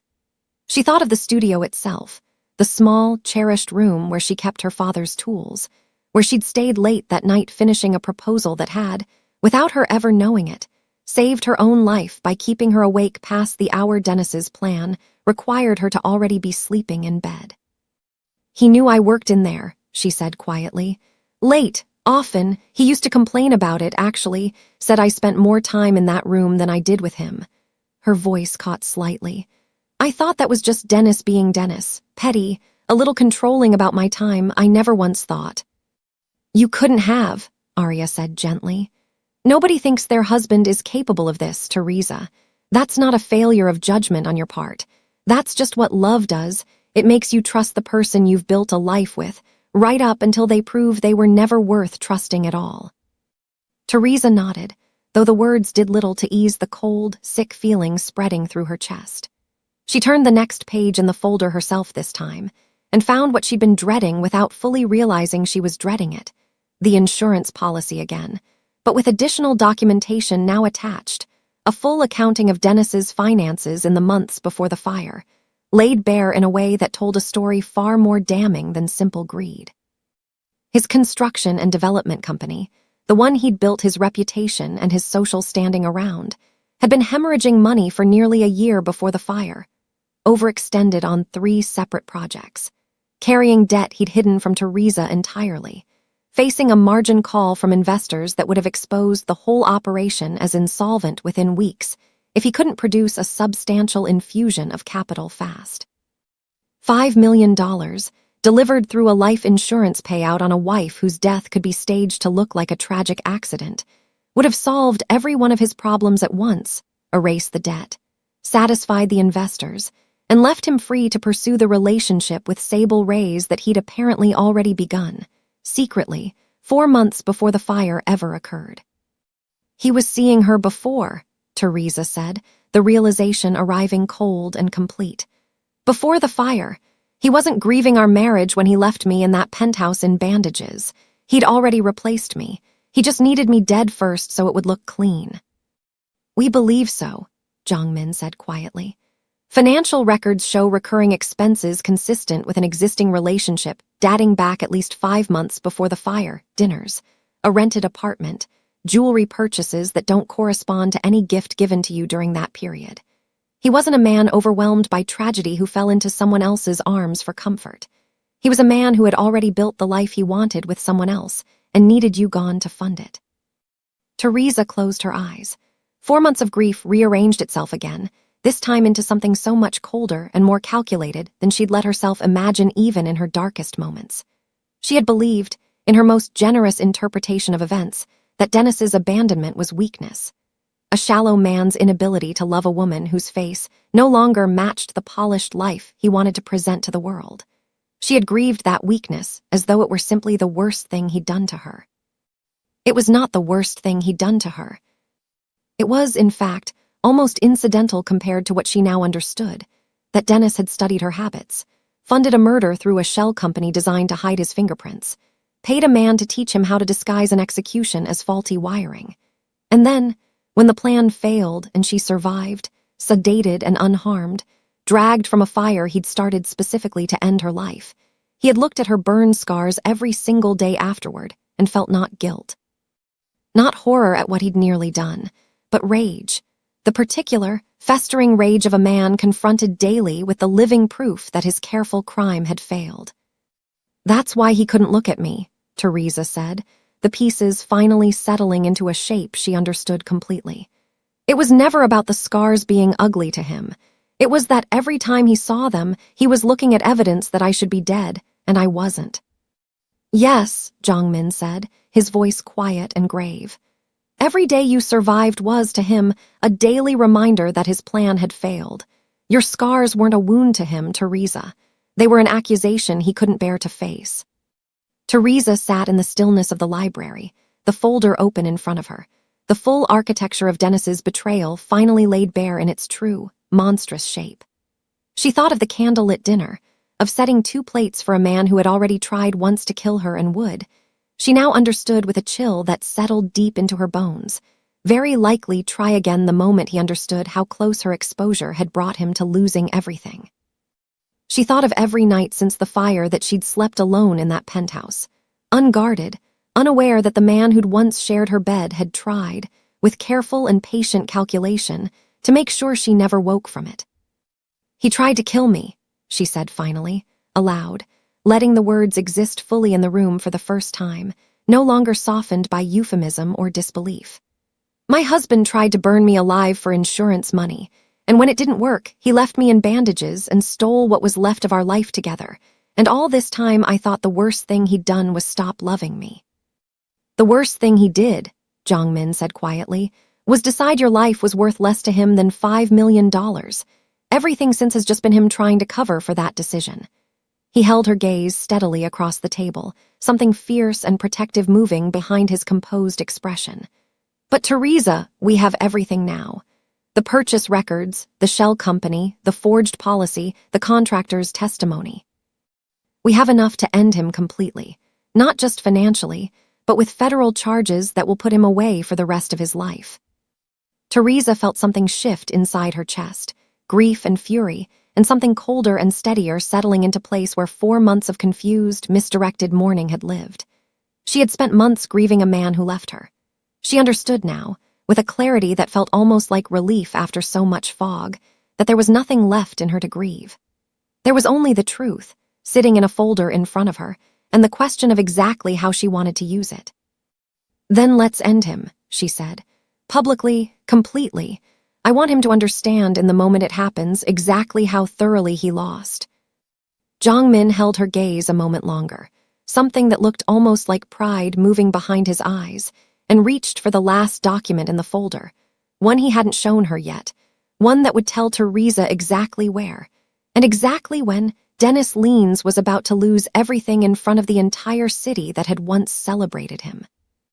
The document was an invitation, gold-embossed and formal, to the Metropolitan Real Estate Alliance's annual gala, an event Teresa recognized instantly, because Dennis had spent years angling for exactly this kind of recognition, the largest gathering of the city's developers, investors, and old money in a single room, held this year, with a coincidence Teresa suspected was no coincidence at all, at a hotel ballroom owned 3 shell corporations removed by Jong-min's family. "He's being honored this year," Jong-min said, watching her absorb the invitation. "A Rising Leadership Award, voted on by committee months ago, before any of this came to light. He'll be on stage, he'll have a microphone, and every person who matters in this city's business world will be watching." Teresa understood, reading between the careful, deliberate lines of what Jong-min wasn't quite saying outright, exactly what he was offering her. Not a quiet arrest. Not a private, dignified end to Dennis's crimes conducted through court filings and closed-door proceedings that the city would read about, if at all, in a brief item buried on page 12. He was offering her the chance to end this the way Dennis had built his entire life, in public, in front of an audience, with the full theatrical cruelty Dennis himself had shown her on the night he mocked her scars in a crowded ballroom. "You'd do that," Teresa said. "Disrupt an award ceremony, in front of everyone who matters to your own business dealings." "Teresa," Jongmin said, and something in his voice had gone very quiet, very certain. There is nothing in this city that matters to me more than making sure the man who tried to burn you alive understands, completely and publicly, that he failed. Let them watch. Let every person who's ever shaken his hand and called him a rising star see exactly what kind of monster they were applauding. The gala arrived 3 weeks later, held in a ballroom so grand it made the Preservation Society's venue look modest by comparison. Soaring ceilings, hung with crystal, round tables draped in white linen, stretching across a floor that could have held 1,000 guests. The particular gleam of a room built entirely to showcase money to people who already had plenty of their own. Teresa arrived with Jongmin at her side, dressed in deep burgundy that caught the light with every movement, her scars unhidden, her chin level, walking into that room not as the broken woman who'd once hidden behind bandages, but as a woman who had rebuilt an entire firm from ashes and now had a magazine cover to prove it. Heads turned as they entered, not with pity this time, but with something closer to recognition, whispers passing table to table as guests placed her face, remembered the design magazine, remembered the viral photograph that had made Teresa Leans a name people discussed at exactly these kinds of gatherings. She felt the shift in the room like a physical thing, the particular satisfaction of walking somewhere she'd once been made to feel small and finding, instead, that the room had rearranged itself around her. Dennis was already there when they arrived, seated at a table near the stage reserved for the evening's award recipients, Sable beside him in a gown that probably cost more than most people's monthly salary, his smile bright and practiced for the cameras circling the room. He hadn't seen Teresa yet. Teresa watched him laugh at something a table companion said, watched him lean into the performance of a man on the rise, and felt something cold and steady settle into her chest. Not nerves, not the old ache of grief, but the particular calm of a woman who finally understood exactly what was coming and had made peace with delivering it. Dinner passed in a blur of small talk Teresa barely registered, her attention fixed on the stage, on the clock, on Jongmin beside her, whose composure never wavered even as she felt her own pulse climbing steadily toward the moment they'd planned for weeks. She caught Arya's eye across the room, seated at a table with several of Odessa's team members, all of them positioned with the careful precision of people who'd rehearsed this evening as thoroughly as any performance. The Rising Leadership Award was scheduled for the evening's final segment, after the main courses had been cleared, and the room had settled into the loose, champagne-warmed atmosphere of a gala winding toward its close. Teresa watched the MC take the stage, watched him begin the introduction Dennis had no doubt helped write himself, full of phrases like visionary and pillar of the community that curdled in Teresa's stomach with every word. She watched Dennis rise from his table, adjust his jacket, walk toward the stage with the easy confidence of a man who believed, right up until the final moment, that the applause waiting for him was exactly what he'd earned. He reached the podium. He smiled at the room, that same practiced smile Teresa had once found charming and now recognized as the mask of a man who had tried to kill her and slept soundly afterward. He began to speak, something about vision, about resilience, about building a legacy that mattered. And it was in the middle of that sentence, in the middle of Dennis Leans congratulating himself in front of the city's most powerful people, that Jongmin rose from his seat. He didn't raise his voice. He didn't need to.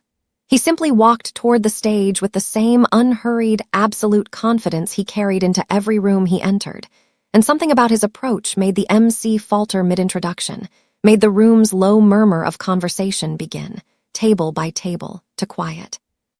"I apologize for the interruption," Jongmin said, taking the second microphone from a startled stage manager with the calm authority of a man accustomed to being obeyed without question. "But before Mr. Leans accepts an award for building a legacy, I think this room deserves to know exactly what that legacy is built on." Dennis's practiced smile faltered, confusion flickering across his face, quickly replaced by something sharper as recognition set in. "I'm sorry, who exactly?" "You know exactly who I am, Dennis," Jongmin said, and something in the ballroom's massive screen behind the stage flickered, then filled with an image that made the entire room go silent.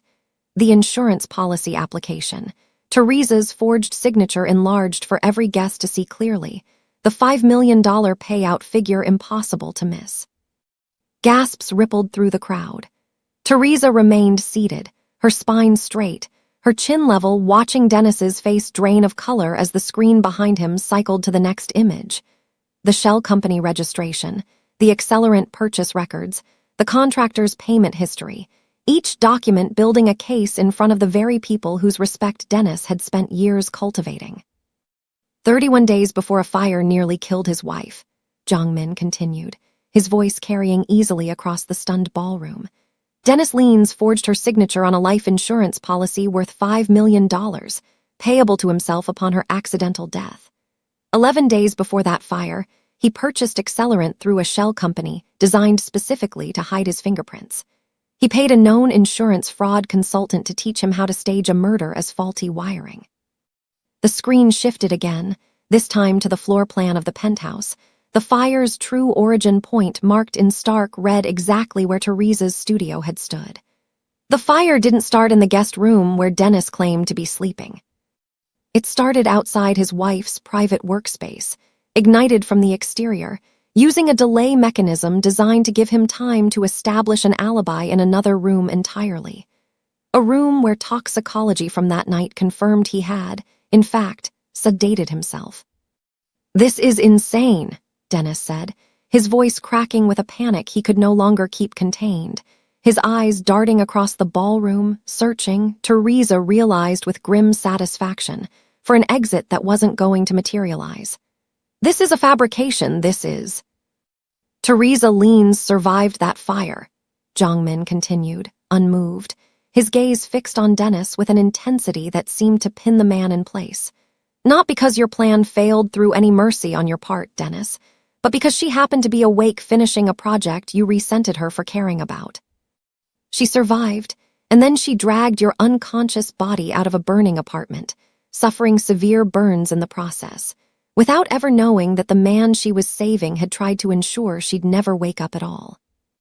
The ballroom had gone utterly silent now, several hundred of the city's most powerful people frozen in horrified stillness, wine glasses forgotten, forks stilled midair, every eye fixed on the stage, where the man they'd gathered to honor stood, exposed under a screen full of evidence he could never talk his way out of. Teresa rose from her seat then, slowly, deliberately, and walked toward the stage herself, feeling the weight of every eye in the room shift toward her. Feeling, for the first time in this entire ordeal, not fear of being looked at, but a fierce, steady pride in exactly what those eyes were about to witness. She stopped a few feet from the stage, close enough that Dennis could see her clearly, close enough that the burned scars along her jaw and neck caught the ballroom's chandelier light in a way that made her, in this moment, undeniable. "You didn't leave me because you couldn't stand my scars," she said, her voice carrying clearly in the frozen silence, steady in a way that surprised even her. "You left because every time you looked at them, you were looking at proof that you failed to kill me. That's the truth you've been running from for 4 months, Dennis. Not grief, guilt." Dennis opened his mouth, some final protest rising, but the ballroom's grand entrance doors swung open at that exact moment, and 4 federal agents in dark suits crossed the marble floor with the unhurried, absolute authority of people who had been waiting patiently outside for precisely this cue. The room parted for them instinctively, guests pulling back from the aisle they created, whispers rising now into open, horrified murmurs as the agents mounted the stage steps, and one of them produced a folded warrant, reading Dennis's name aloud along with charges that made several guests near the front audibly gasp: attempted murder, insurance fraud, arson. "Dennis Leans," the lead agent said, "you're under arrest." Dennis's face had gone the color of old ash, his mouth working uselessly as the agent recited his rights, as handcuffs closed around wrists that had once, Teresa thought with a cold, clean satisfaction, packed a suitcase in front of her without a single backward glance. The applause he'd walked onto that stage expecting never came. In its place was something Teresa found, in that suspended, electric moment, far more satisfying. A ballroom full of the city's most powerful people watching in stunned silence as a man they'd celebrated for years was led away in handcuffs, past his abandoned award, past his stunned girlfriend frozen at their table, past the woman he'd tried to kill standing steady and unbroken, exactly where he could see her clearly on his way out. He turned his head at the last moment, just before the agents guided him through the ballroom's grand doors, and his eyes found Teresa's across the stunned crowd. Whatever he meant to say, whatever last cruelty or desperate plea rose in him, died unspoken on his face when he saw her expression, not triumph exactly, not cruelty in return, but something far more devastating to a man like Dennis. Complete, total indifference, the look of a woman who had already moved past him entirely, who had already begun building a life so full and so hers that he no longer had the power to touch any part of it. The doors closed behind him. The ballroom remained silent for one long, suspended moment before the whispers broke loose entirely, the room dissolving into 100 urgent conversations, phones already rising to capture footage, reputations already recalculating in real time. Teresa stood very still in the center of it, feeling something enormous settle inside her chest. Not just relief, though there was plenty of that, but something closer to completion, the particular stillness of a woman who has finally set down a weight she didn't know she'd been carrying every single day since a fire changed everything about her life. Jongmin came to stand beside her, close enough that his shoulder nearly touched hers, and though he didn't reach for her hand in front of the watching room, Teresa felt the warmth of him beside her all the same, steady and certain in a way Dennis had never once managed to be even at the height of their marriage. "It's over," she said quietly, though even as she said it, she understood there was still a great deal left ahead of her: depositions, trial testimony, the slow, unglamorous work of finally being free. "The worst of it is," Jongmin said, "what comes next is yours to build however you want it." He looked at her then, something warm and unguarded moving behind his composed expression, the kind of look Dennis had never once given her, not even on their wedding day. "I'd like to be there for that, Teresa, if you'll let me." Teresa looked up at him, at the ballroom still buzzing with shock around them, at the empty award podium where Dennis's carefully built legacy had just burned to the ground far more thoroughly than any fire he'd ever set.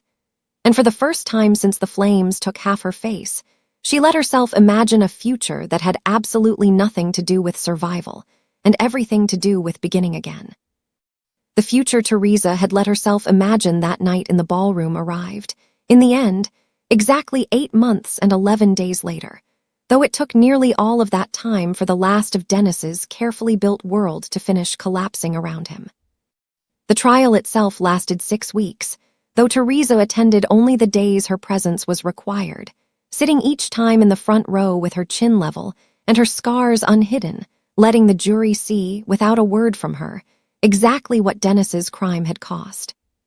The prosecution's case, built on the foundation Jongmin's investigators had assembled, proved airtight in the way only patient, meticulous work can be. The forged signature, the shell company, the accelerant purchase, the sedation records, each piece fitting into the next until even Dennis's own attorneys stopped pretending, by the trial's final week, that there was any version of events that ended with their client walking free. Teresa testified on the 9th day, and though her hands had trembled slightly when she first took the stand, her voice had not, describing the night of the fire with the same steady clarity she'd used to describe blueprints and load-bearing walls for 2 decades of her career. This happened, then this happened, then this. She did not embellish. She did not need to. The truth, laid out plainly, was devastating enough on its own, and she watched, from the witness stand, several members of the jury unable to keep their composure as she described dragging an unconscious man across a burning floor without ever knowing he'd set the fire himself. Dennis did not testify. His attorneys, Teresa suspected, had understood well before the trial's midpoint that putting him in front of a jury after everything the prosecution had already shown them would be its own kind of confession. The verdict came back after 4 hours of deliberation: guilty on all counts, attempted murder, arson, insurance fraud, wire fraud for the shell company transactions that had moved money across state lines. The sentencing hearing, 3 weeks later, was mercifully brief.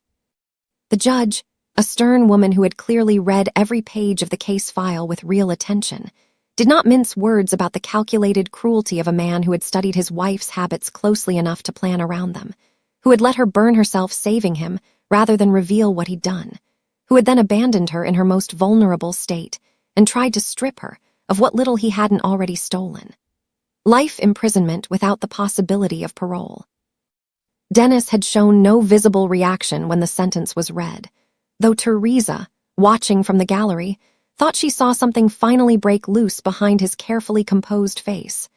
The last flicker of a man realizing, completely and irreversibly, that every calculation he'd made had cost him everything he'd tried to gain. She did not attend his transfer to federal prison. She had given the courtroom everything she owed it, every ounce of testimony and patience the process required, and she decided, with Arya's full support, that whatever remained of Dennis Leans's story from that point forward was no longer hers to witness. What was hers, in the months that followed, grew faster and fuller than Teresa had ever let herself hope for during the darkest stretches of her recovery. Her firm, small, fierce, built from nothing but her own 2 hands and a stubborn refusal to disappear, had grown from a single rented office into a practice with 12 employees and a client wait list that stretched well into the following year. The Kessler warehouse restoration had won 2 industry awards. Jongmin's estate, finally complete, had been featured in 3 separate publications, each one making careful mention of the designer who had refused to hide behind retouched photographs, who had turned scars the world once expected her to conceal into the signature of her entire aesthetic philosophy: honesty over polish, history over performance, truth in every restored beam and repaired hearth. And Jongmin himself had become, in the months since the gala, not simply an employer or a protector, but something Teresa had once believed the fire had taken from her entirely. A partner who looked at the whole of her, the scars, the stubbornness, the hard-won steadiness, and found nothing there that needed fixing. He proposed on a Tuesday evening in early autumn, on the rooftop terrace of the very estate Teresa had spent a year bringing back to life. No elaborate production, no crowd of onlookers, just the 2 of them and the city glittering below in the last gold light of the day. He didn't kneel with practiced theater the way Teresa remembered Dennis doing years ago in a restaurant full of strangers, performing romance for an audience rather than offering it to her alone. Jongmin simply took her hand, her left hand, the one with the scarring along the wrist that most people avoided touching too directly, that he had never once flinched from touching, and told her, in a voice steady with a certainty that Teresa had learned, over the past year, was simply the way he said everything that mattered most to him, that he did not want to build one more single thing in his life without her standing beside him while he built it. Teresa said yes before he'd finished the question. They married in early spring, on that same terrace, with the city's skyline spread out beneath them in the golden hour light, a ceremony small enough to fit fewer than 50 guests but large enough, in every way that mattered, to hold everything Teresa had rebuilt over the past 2 years. Arya stood beside her as maid of honor, radiant in deep green, having personally overseen every legal detail of Teresa's new life with the same fierce loyalty she'd brought to dismantling Dennis's crimes. Odessa was there, and Deacon, and half the estate staff who had watched the renovation take shape room by room and had, somewhere along the way, come to feel like family rather than colleagues. Teresa's parents sat in the front row, her father's eyes wet with tears he made no effort to hide, watching his daughter, the girl he'd taught to read the truth hidden inside old walls, walk toward a man who had never once asked her to hide anything about herself at all. She wore ivory, the dress cut to leave her shoulders and neck bare, the scarring along her jaw and collarbone catching the late afternoon light the same way it had on that magazine cover 2 years earlier, unretouched, unhidden, entirely her own. She had considered, briefly, weeks before the wedding, whether to cover the scars for the ceremony itself, some old, half-buried instinct whispering that a bride should look a certain way, should be flawless for photographs that would last a lifetime. She had set that instinct down the same way she'd set down so many others over the past 2 years. She had earned every mark on her body. She intended to wear them into her marriage exactly as she'd worn them into every boardroom, every gala, every room that had once expected her to shrink and instead watched her stand taller. Jongmin, waiting for her at the end of the aisle, did not look at her scars when she approached.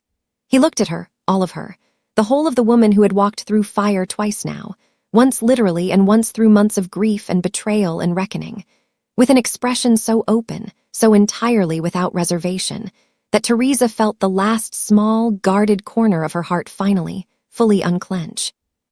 "I told you once," he said quietly, as the officiant waited, as their small circle of witnesses held their breath, "that where I come from, scars are the only part of a person's history nobody can rewrite." He took both her hands in his. "I don't want to rewrite anything about you, Teresa. I want to build the rest of our history with exactly the woman standing in front of me. Nothing edited, nothing hidden." There was not a dry eye among the 50 guests gathered on that terrace, and Teresa, saying her vows with a voice that trembled only slightly, understood that she was not simply marrying a man who had protected her through the worst chapter of her life. She was marrying a partnership, steady, unflinching, built on the same honest foundation she brought to every restoration she'd ever undertaken, the belief that the truth of a thing, however scarred, was always worth preserving over a flawless lie. The reception that followed was warm and unhurried, and it was there, somewhere between the toasts and the dancing, that Teresa and Jongmin first spoke aloud the idea that would come to define the next chapter of both their lives. An idea that had been quietly taking shape in Teresa's mind for months, ever since the flood of messages that followed her magazine cover, ever since she'd understood how many people out there were carrying scars, visible and invisible. With nowhere to turn for the kind of support she herself had been fortunate enough to have. They launched the foundation 6 months into their marriage, funded jointly from Teresa's growing firm and Jongmin's now fully legitimized real estate empire. The same empire he had spent 2 years quietly transitioning out of the shadows and into the kind of transparent, community-facing enterprise his family's legacy had never quite managed before. The Lean's Jongmin Foundation, as it came to be known, provided medical care for burn survivors without adequate insurance, transitional housing for people rebuilding their lives after fires and other disasters, and legal support for survivors of domestic and financial abuse who needed exactly the kind of fierce advocacy Arya had once provided Teresa for free, out of nothing but loyalty and love. The foundation's launch gala, held 1 year to the week after Dennis's sentencing, filled the same grand ballroom where he had once been led away in handcuffs, a detail Teresa had chosen deliberately, quietly, without announcing it to anyone but Jongmin. She stood on that same stage where Dennis's legacy had burned to the ground, and instead of forensic evidence projected on the massive screen behind her, she showed photographs of the foundation's first year of work.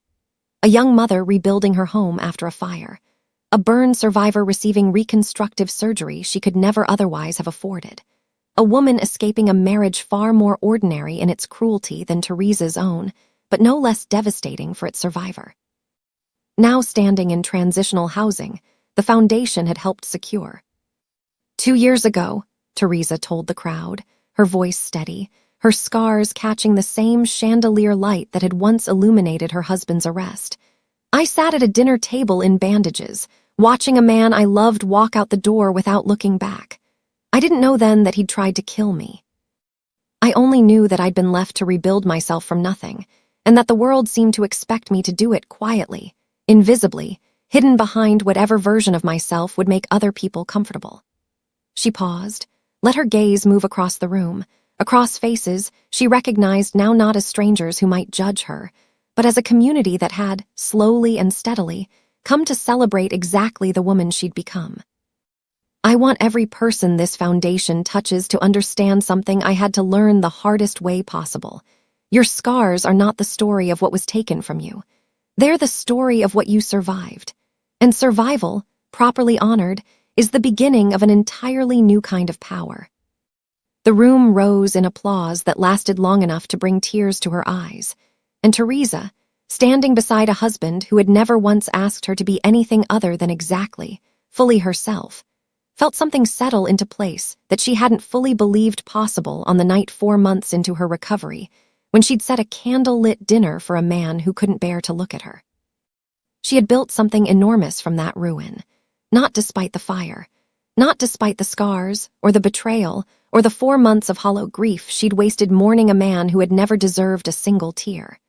She had built it because of everything she'd survived, because surviving had taught her exactly how much strength lived inside a woman the world had once looked at and seen only what was broken.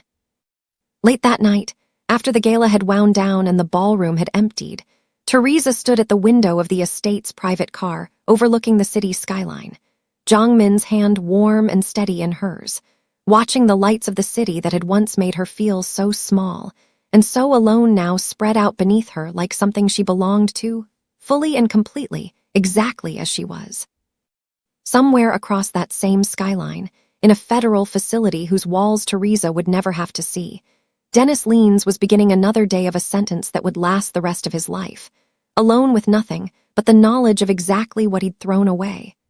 A wife who had loved him enough to walk into fire for him, and who he had tried, with careful and patient cruelty, to burn out of existence rather than simply be worthy of. He would spend the remainder of his life in that knowledge. Teresa would spend the remainder of hers building everything he had never believed her capable of building. An empire, a marriage, a legacy rooted not in hiding what was broken, but in the unshakable belief that nothing about her had ever needed fixing at all. If Teresa's journey from those bandages to that ballroom stage moved something in you tonight, I want you to do one thing before you go. Type loyalty in the comments if you believe Lee Jongmin proved himself to be the kind of partner every woman deserves, steady, protective, and never once asking her to be anyone other than exactly who she already was. Let's fill this comment section with it, because Teresa's story deserved that kind of love, and so does every woman watching tonight. And if this story has left you hungry for more, if you want another journey that will break your heart wide open and then heal it just as completely, I have to tell you about the collection waiting for you right now. Stories that make you feel something brings you 2 unforgettable novels, one that will devastate you and one that will restore you, complete with a free audiobook and future books included, ready as an instant download the moment you want to begin. If you're reading this in the description or the pinned comment, your link is right there. And if you're settled in tonight watching on your TV, just lift your phone, open the camera, and scan the QR code on your screen. Go find the next story that stays with you long after the ending. You've more than earned it.